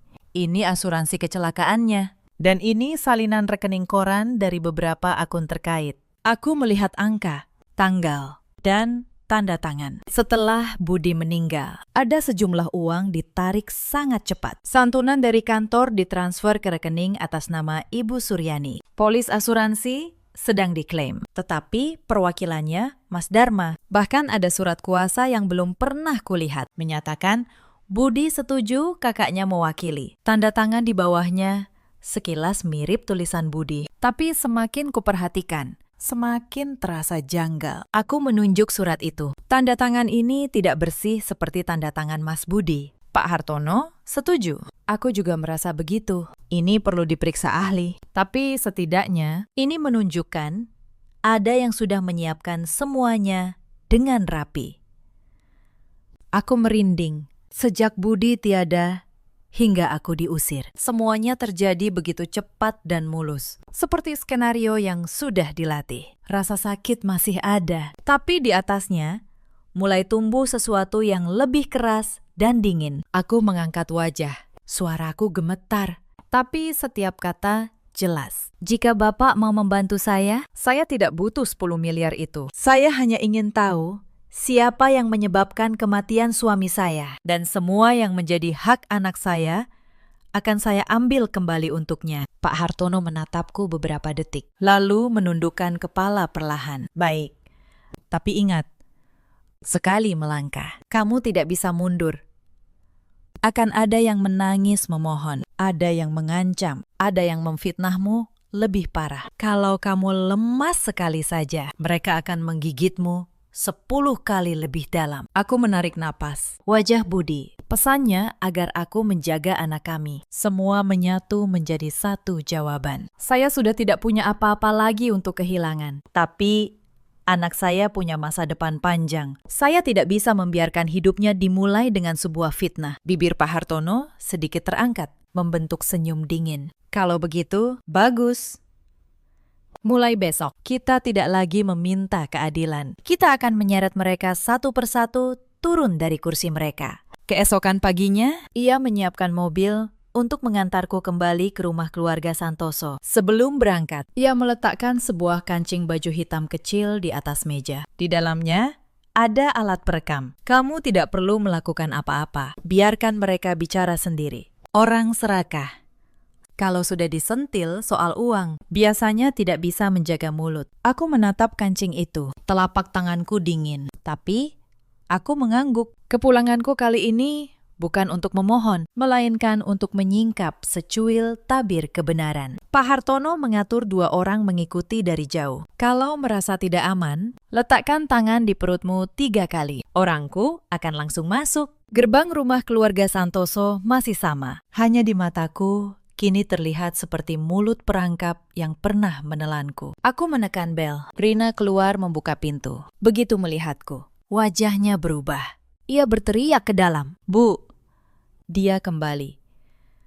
Lalu menatapku dari atas ke bawah sambil tersenyum sinis. "Kenapa? Sudah habis uang. Sudah kuduga, kamu pasti merangkak kembali." Aku menunduk.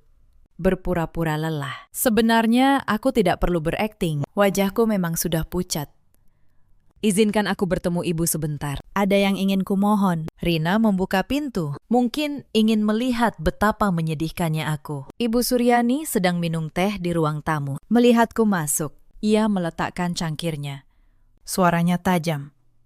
"Masih punya muka kamu kembali ke sini. Belum mati di jalanan." Kalimat itu menusuk, tapi aku tetap menunduk. Tanganku menyentuh pelan, perekam di dada. Bukan karena takut, tapi karena aku butuh ia bicara lebih banyak. Aku menjawab lirih. "Saya hanya ingin meminta sedikit uang untuk berobat. Saya kurang darah," kata dokter. "Kalau tidak diperbaiki, bayinya bisa bahaya." Ibu Suryani tertawa dingin. "Bayi siapa saja belum jelas. Kamu pakai untuk mengancamku." Rina ikut memanas.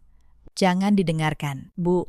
Orang seperti dia, kalau diberi hati, nanti minta jantung. Hari ini minta uang obat, besok minta biaya melahirkan." Aku menggigit bibir, membiarkan mereka menghinaku. Setiap kata yang mereka ucapkan, kini adalah bukti. Mas Dharma turun. Kemejanya belum terkancing rapi. Melihatku, ia tertawa sinis. "Uang.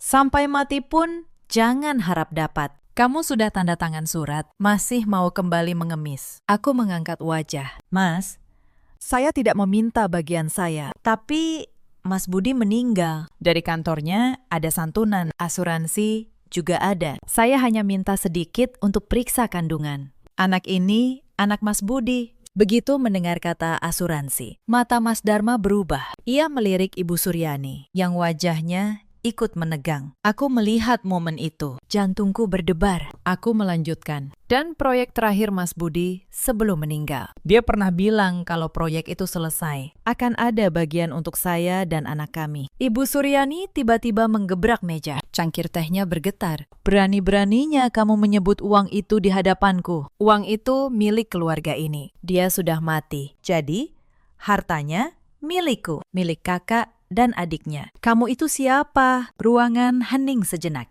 Aku tetap menunduk ketakutan. Kalimat itu, kata demi kata, telah terekam dengan jelas. Aku membuat suaraku lebih gemetar. "Tapi saya istrinya. Anak dalam kandungan ini anaknya. Apa karena Mas Budi tidak ada? Saya dan anak saya tidak punya hak apa-apa lagi. Mas Dharma menggeram. Hakmu sudah selesai saat kamu tanda tangan. Jangan pikir kamu bisa menekan kami dengan perut buncit itu. Ia melangkah mendekat, menatapku mengancam. Sebaiknya kamu enyah sebelum aku suruh orang menyeretmu keluar. Aku mundur sedikit, tapi aku masih sempat mengucapkan satu kalimat yang sudah disiapkan. Jadi, kecelakaan waktu itu. Apa juga karena kontrak dan uang asuransi? Pertanyaan itu baru keluar. Raut Mas Dharma langsung berubah. Tangannya di sandaran kursi mengepal. Ia menggebrak meja. Jangan bicara sembarangan. Kecelakaan itu karena dia sial. Jalanan licin. Truknya remblong. Siapa yang bisa menduga? Aku menatapnya. Justru karena jawabannya terlalu cepat dan lengkap. Itu yang membuatnya mencurigakan. Aku hanya bertanya samar, tapi ia sudah buru-buru menyebut jalanan licin dan remblong. Seolah kalimat itu sudah disiapkan sejak lama. Ibu Suryani ikut menimpali. Jangan bicara ngawur. Nanti arwah suamimu tidak tenang. Pergi. Aku berpura-pura menyeka air mata. Saya mengerti. Saya akan pergi. Aku berbalik dan berjalan keluar. Setiap langkah terasa pelan, tapi hatiku bergetar. Bukan karena takut seperti saat diusir dulu, melainkan karena kali ini aku tahu, aku tidak lagi meraba dalam gelap. Aku baru saja mendengar retakan pertama pada topeng kepalsuan mereka. Sampai di ujung jalan. Mobil Pak Hartono sudah menunggu. Begitu aku masuk, anak buahnya melepas kancing perekam dan memutarnya. Beberapa detik kemudian, suara Ibu Suryani terdengar jelas. Uang itu milik keluarga ini. Dia sudah mati. Jadi, hartanya milikku. Aku memejamkan mata. Air mataku mengalir, tapi sudut bibirku bergetar. Itu adalah saat di mana aku tahu keadilan mungkin datang terlambat, tapi ia sudah mulai bersuara. Sore itu, Pak Hartono mengangkat telepon. Pak Wirawan, saya akan membawa seseorang menemui Anda. Ini soal Budi. Di seberang, hening sejenak. Lalu terdengar suara pria. Akhirnya hari ini datang juga. Punggungku terasa dingin. Ternyata, selain Pak Hartono, ada orang lain yang tahu sesuatu tentang suamiku. Hampir 1 jam kemudian, mobil berhenti di depan kantor hukum kecil di lantai 2 bangunan tua. Kantor hukum Wirawan dan rekan. Seorang pria sekitar 50 tahun menyambut kami. Rambutnya mulai memutih. Ia menuangkan segelas air hangat, lalu menatap lama kalung di leherku. Anda istri almarhum Budi. Aku mengangguk. Saya istrinya. Ia menghela napas. Budi pernah datang ke sini 3 kali. Terakhir, ia bilang jika suatu saat terjadi sesuatu padanya, saya harus menyerahkan ini kepada istrinya atau orang yang sedang mengandung anaknya. Jantungku seperti diremas. Budi pernah menemui pengacara. Ia sudah menyiapkan sesuatu yang tidak kuketahui. Aku bertanya gemetar, kenapa dia tidak bilang pada saya? Pak Wirawan menatapku. Mungkin karena ia tidak ingin Anda takut, atau karena ia sendiri belum yakin apa yang dihadapinya. Ia membuka brankas kecil, mengeluarkan amplop coklat yang masih tersegel. Di pinggirnya ada tanda tangan Budi, di luarnya tertulis, hanya dibuka jika saya mengalami kecelakaan serius atau meninggal. Penerima, istri, dan anak saya. Melihat tulisan tangan yang kukenal, aku tidak bisa lagi menahan diri. Tulisannya masih sama, sedikit miring. Orangnya sudah tiada, tapi jejaknya masih begitu hidup di depan mataku. Aku menarik napas dalam dan membuka amplop itu. Di dalamnya ada surat wasiat tulisan tangan, disertai salinan dokumen aset dan saham. Di baris pertama, aku langsung mengenali gaya bahasa Budi. Ia menulis, jika terjadi sesuatu padanya, seluruh aset pribadi, bagian saham di proyek, dan semua keuntungan dari pekerjaannya diwariskan kepada istrinya dan anak mereka yang belum lahir. Ia menegaskan, tidak peduli anaknya laki-laki atau perempuan, lahir sehat atau sakit, ia tetap ahli waris yang sah. Membaca itu, air mataku jatuh tak terbendung di saat keluarga mertuaku meragukan darah daging anakku. Budi diam-diam telah melindungi kami dengan setiap baris tulisannya. Pak Wirawan berkata pelan, dia mencintai Anda lebih dari yang Anda kira. Ternyata bahkan setelah tiada, Budi masih berdiri di depan kami. Ia tidak membiarkan anaknya diingkari. Pak Wirawan mengambil selembar kertas kecil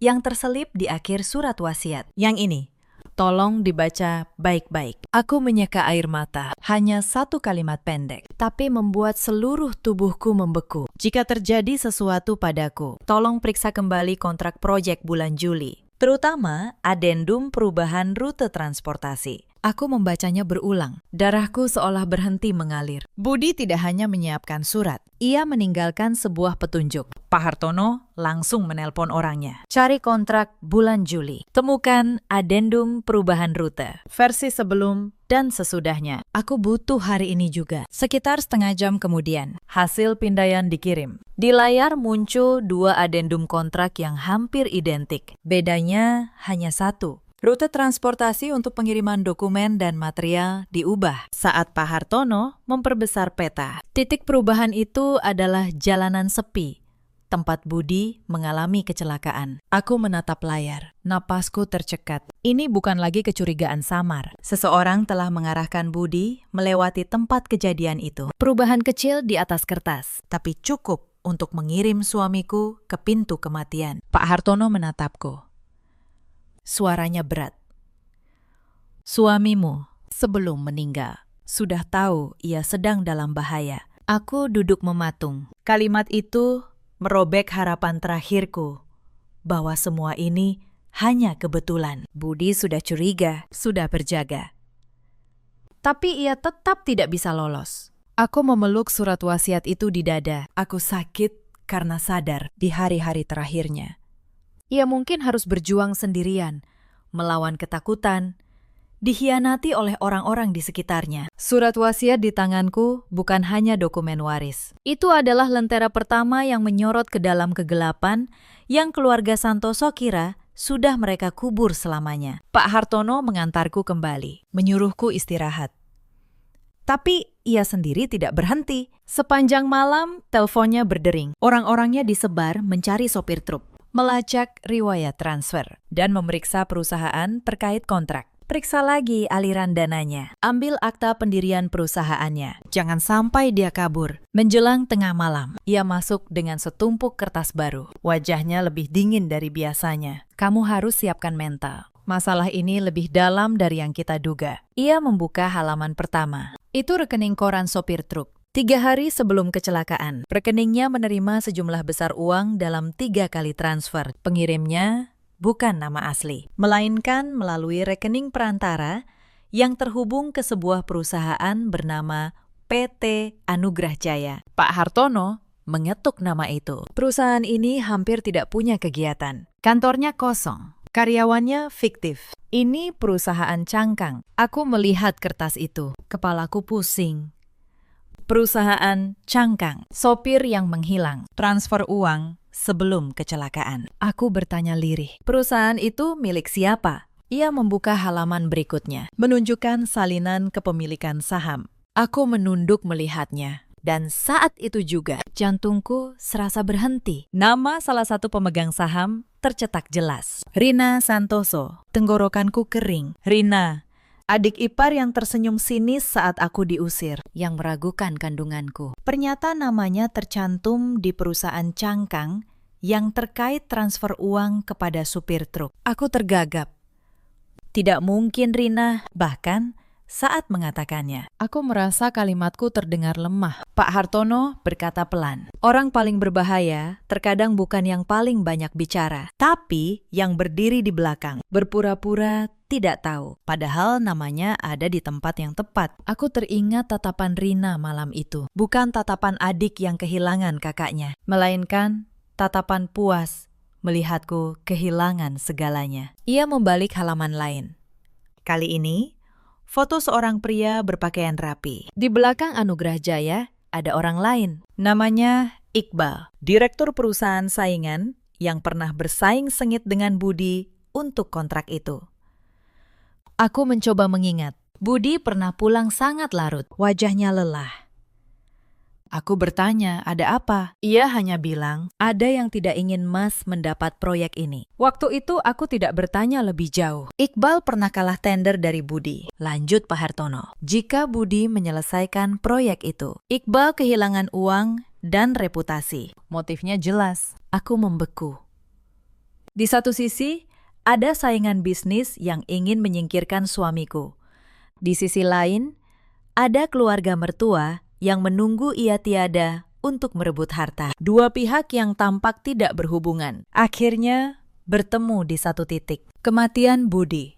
Aku mengepalkan tangan hingga kuku menancap di telapak. Jadi, keluarga mertua saya. Mereka tahu soal ini. Pak Hartono terdiam. Aku tidak bisa bilang mereka yang menyewa orang untuk menyebabkan kecelakaan. Tapi setidaknya mereka tahu ada yang tidak beres. Alih-alih melapor, mereka memilih diam. Mereka memanfaatkan saat kamu paling lemah untuk memaksamu tanda tangan, mengambil uang, dan merampas semua hakmu. Aku tidak lagi menangis. Anehnya, saat mendengar hal paling kejam, air mataku justru mengering. Mungkin sakitku sudah melampaui batasnya, berubah menjadi sesuatu yang dingin di dada. Wajah-wajah yang dulu kusebut keluarga, kini bukan lagi keluarga suamiku. Mereka adalah orang-orang yang menginjak kematiannya demi keuntungan. Pak Hartono menutup map itu. Kecelakaan Budi adalah konspirasi berlapis. Saingannya bertindak untuk menyingkirkannya dari proyek.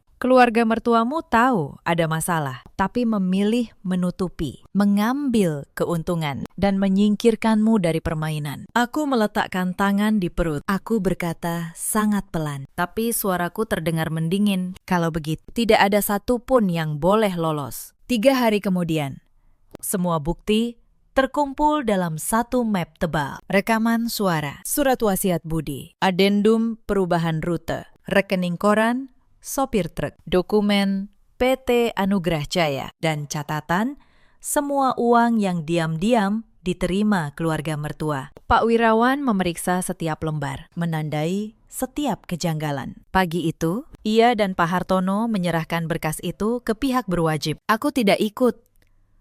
Tapi setiap menit penantian terasa panjang. Menjelang siang, Pak Hartono menelpon. Laporannya sudah diterima. Dharma dan Rina akan dipanggil lebih dulu. Tanganku gemetar, bukan karena takut, tapi karena tahu pintu yang kubuka tidak bisa ditutup lagi. Sore harinya, Dharma dan Rina dipanggil untuk dimintai keterangan. Awalnya mereka menyangkal semuanya. Dharma bilang ia hanya mewakili keluarga mengurus pemakaman. Rina menangis, berkata, namanya hanya dipinjam teman. Ia tidak tahu apa-apa. Mereka berakting dengan sangat baik. Tapi di hadapan mereka, kini bukan lagi aku yang lemah, melainkan bukti yang dingin. Saat akta perusahaan ditunjukkan, wajah Rina memucat. Saat rekening koran dan adendum kontrak diletakkan di meja, ia benar-benar menangis. Ia mengaku tahu soal perubahan rute itu, tapi ia kira Iqbal hanya ingin mempersulit Budi. Saya cuma mau Mas Budi gagal dapat proyek. Siapa suruh dia selalu membela perempuan itu? Bahkan mau menyerahkan uang untuk mereka. Saya tidak tahu mereka akan sejauh itu. Mendengar pengakuannya, tubuhku terasa dingin. Kata tidak tahu darinya tidak bisa mengembalikan nyawa Budi. Dharma juga tidak bisa lolos. Jejaknya ada di mana-mana. Surat kuasa yang diragukan keasliannya. Uang santunan yang ia terima secara tidak sah. Dan rekaman suara saat ia mengancam. Saat ditanya kenapa ia buru-buru mengusirku, ia menjawab dengan congkak. Dia perempuan bodoh tanpa saya. Mana mungkin dia bisa mengurus apa-apa. Kalimat itu justru menjerumuskannya lebih dalam. Iqbal ditahan setelah sopir truk ditemukan. Sopir itu mengaku ia hanya disuruh memberi pelajaran pada Budi, menyerempet mobilnya agar dokumen proyek rusak. Ia tidak menyangka tabrakan itu berakibat fatal. Mendengarnya, aku hanya bisa tersenyum pahit. Orang selalu berkata, tidak menyangka setelah bencana terjadi. Untuk pertama kalinya, aku bertemu lagi dengan mereka di sebuah ruangan terang, disaksikan penyidik dan pengacara. Aku tidak lagi memakai baju hitam, tidak menunduk, tidak memohon. Aku mengenakan gaun hamil yang sopan, dengan kalung Budi di leher. Dharma menatapku dengan marah. Rina menunduk. Ibu Suryani, begitu melihatku, langsung menangis. Ia mencoba mendekat, tapi dihalangi. Ibu, maafkan ibu. Maafkan kakak dan adikmu. Bagaimanapun, anak dalam kandunganmu itu darah daging keluarga Santoso juga. Aku menatapnya. Hatiku tidak lagi bergetar. Rasa sakit yang sudah sampai ke puncaknya tidak lagi butuh teriakan. Di hadapanku adalah seorang wanita yang baru ingat soal darah daging saat ia butuh dimaafkan. Aku menatapnya lurus. Saat ibu mengusir saya di tengah hujan, apakah ibu pernah berpikir tentang kata maaf? Saat ibu meragukan anak dalam kandungan saya, apakah ibu ingat dia cucu ibu? Saat ibu mengambil uang Mas Budi dan membiarkan saya menggadaikan kenang-kenangan untuk makan, apakah ibu pernah merasa bersalah? Ibu Suryani menangis. Tidak bisa menjawab. Keheningannya sudah cukup menjadi jawaban. Aku beralih ke Dharma dan Rina. Dulu mereka pikir aku Tanpa uang dan tanpa dukungan, bisa mereka injak sesuka hati. Tapi pada akhirnya yang menjatuhkan mereka bukan kekuasaan Pak Hartono atau kebencianku, melainkan keserakahan mereka sendiri. aku tidak memaki, tidak menghina. Aku hanya berkata satu kalimat, Siapa yang berbuat, dia yang bertanggung jawab. lalu aku meletakkan tangan di perut, berdiri, Dan meninggalkan ruangan. Di belakangku, Ibu Suryani masih menangis. Dharma masih menyangkal, tapi kali ini suara mereka tidak lagi menentukan nasibku dan anakku. Aku menatap langit kelabu sehabis hujan. Keadilan tidak datang dengan tangisan atau permohonan. Ia datang dari kebenaran, dari bukti. Dan dari keberanian untuk kembali ke tempat di mana kau pernah diinjak. Bulan-bulan berikutnya, segalanya perlahan kembali ke tempatnya. Dharma dihukum karena pemalsuan dokumen, penggelapan dana, dan pemaksaan. Rina mempertanggungjawabkan perannya dalam konspirasi yang berujung pada kematian kakaknya sendiri. Ibu Suryani, meski tidak terlibat langsung, kehilangan segalanya. Rumah yang dulu ia banggakan kini sepi. Reputasi yang ia jaga seumur hidup hancur. Aku tidak merasa bahagia melihat mereka jatuh. Saat mendengar kabar Ibu Suryani jatuh sakit, hatiku masih terasa berat. Bagaimanapun, ia ibu dari Budi. Tapi aku teringat malam hujan itu, saat ia menatap perutku dan mengingkari darah daging putranya sendiri. Ada kesalahan yang tidak bisa dihapus hanya dengan kata keluarga. Berkat surat wasiat Budi dan bantuan Pak Wirawan, aku mendapatkan kembali seluruh hak waris, bagian saham proyek, uang asuransi, tabungan pribadi, dan semua yang pernah coba disembunyikan. Hari saat aku menandatangani dokumen terakhir, aku duduk lama menatap nama Budi di atas kertas. Aku tidak berpikir tentang kemenangan. Aku hanya merasa kasihan pada suamiku, bahkan setelah tiada. Ia masih berjuang untuk memberikan jalan hidup bagi kami. Anakku lahir pada suatu pagi yang cerah. Seorang bayi laki-laki yang sehat. Tangisannya kencang. Tangan mungilnya mengepal erat, seolah menggenggam kehidupan dengan sekuat tenaga. Saat ia diletakkan di dadaku, aku menangis. Bukan lagi tangisan putus asa, melainkan tangisan seorang ibu yang akhirnya berhasil melewati jalan yang teramat panjang. Kuberi ia nama Damai, berharap hidupnya akan lebih damai dari hidup ibunya. Dan ia tumbuh tanpa membawa dendam orang dewasa. Pak Hartono datang menjenguk. Ia berdiri lama di samping boks bayi. Keningnya mirip Budi, katanya pelan. Ia masih sama, tidak banyak bicara.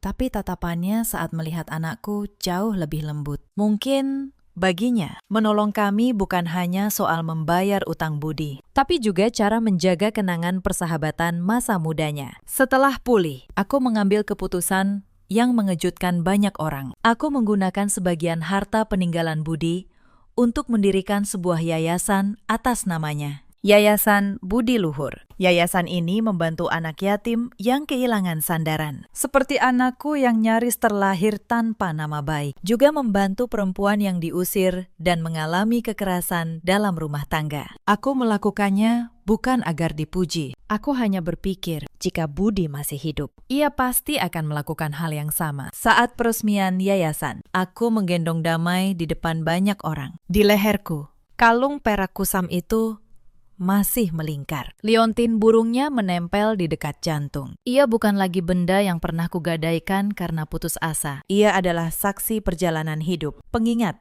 bahwa kebaikan yang tulus bisa menyelamatkan seseorang saat mereka merasa tidak ada lagi jalan keluar. Aku menatap anakku, lalu papan nama yayasan, dan berkata lembut, "Suami saya tidak hanya meninggalkan uang, ia meninggalkan cara untuk hidup." Beberapa waktu kemudian, aku kembali ke depan rumah lama keluarga Santoso. Gerbangnya masih di sana, tapi catnya sudah memudar. Halamannya tidak lagi terlihat megah. Aku berdiri di luar, menggendong Damai. Aku tidak masuk. Tempat itu pernah menjadi saksi aku diusir. Tempat di mana aku kehilangan kepercayaan pada kata keluarga. Tapi anehnya, saat kembali, aku tidak lagi gemetar. Aku mencium kening anakku dan berbisik, "Ayahmu adalah orang yang baik. Ibu akan melanjutkan kebaikannya." Angin berhembus. Liontin kalung itu menyentuh dadaku. Terasa dingin namun menenangkan. Aku berbalik dan berjalan pergi tanpa menoleh. Di belakangku adalah rumah yang pernah membuatku sakit luar biasa. Di depanku adalah jalan baru bersama anakku. Bersama nama Budi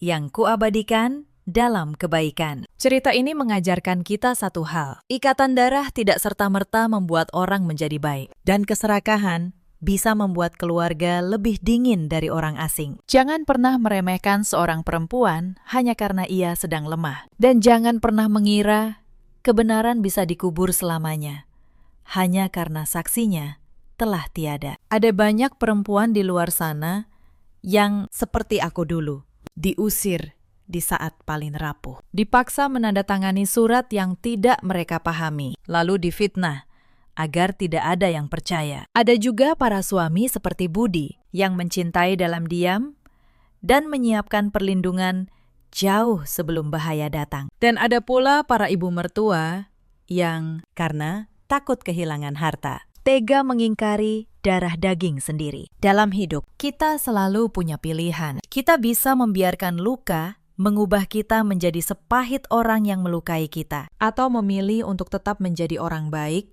meski sudah kehilangan segalanya. Aku memilih yang kedua, bukan karena aku kuat, tapi karena ada seorang anak kecil yang menatapku dan layak tumbuh dengan hati yang utuh. Jika kalian pernah berada di posisi seperti aku, ceritakan kisah kalian di kolom komentar. Mungkin cerita kalian akan menjadi lentera bagi orang lain yang sedang berjalan dalam gelap. Terima kasih sudah menemani sampai akhir.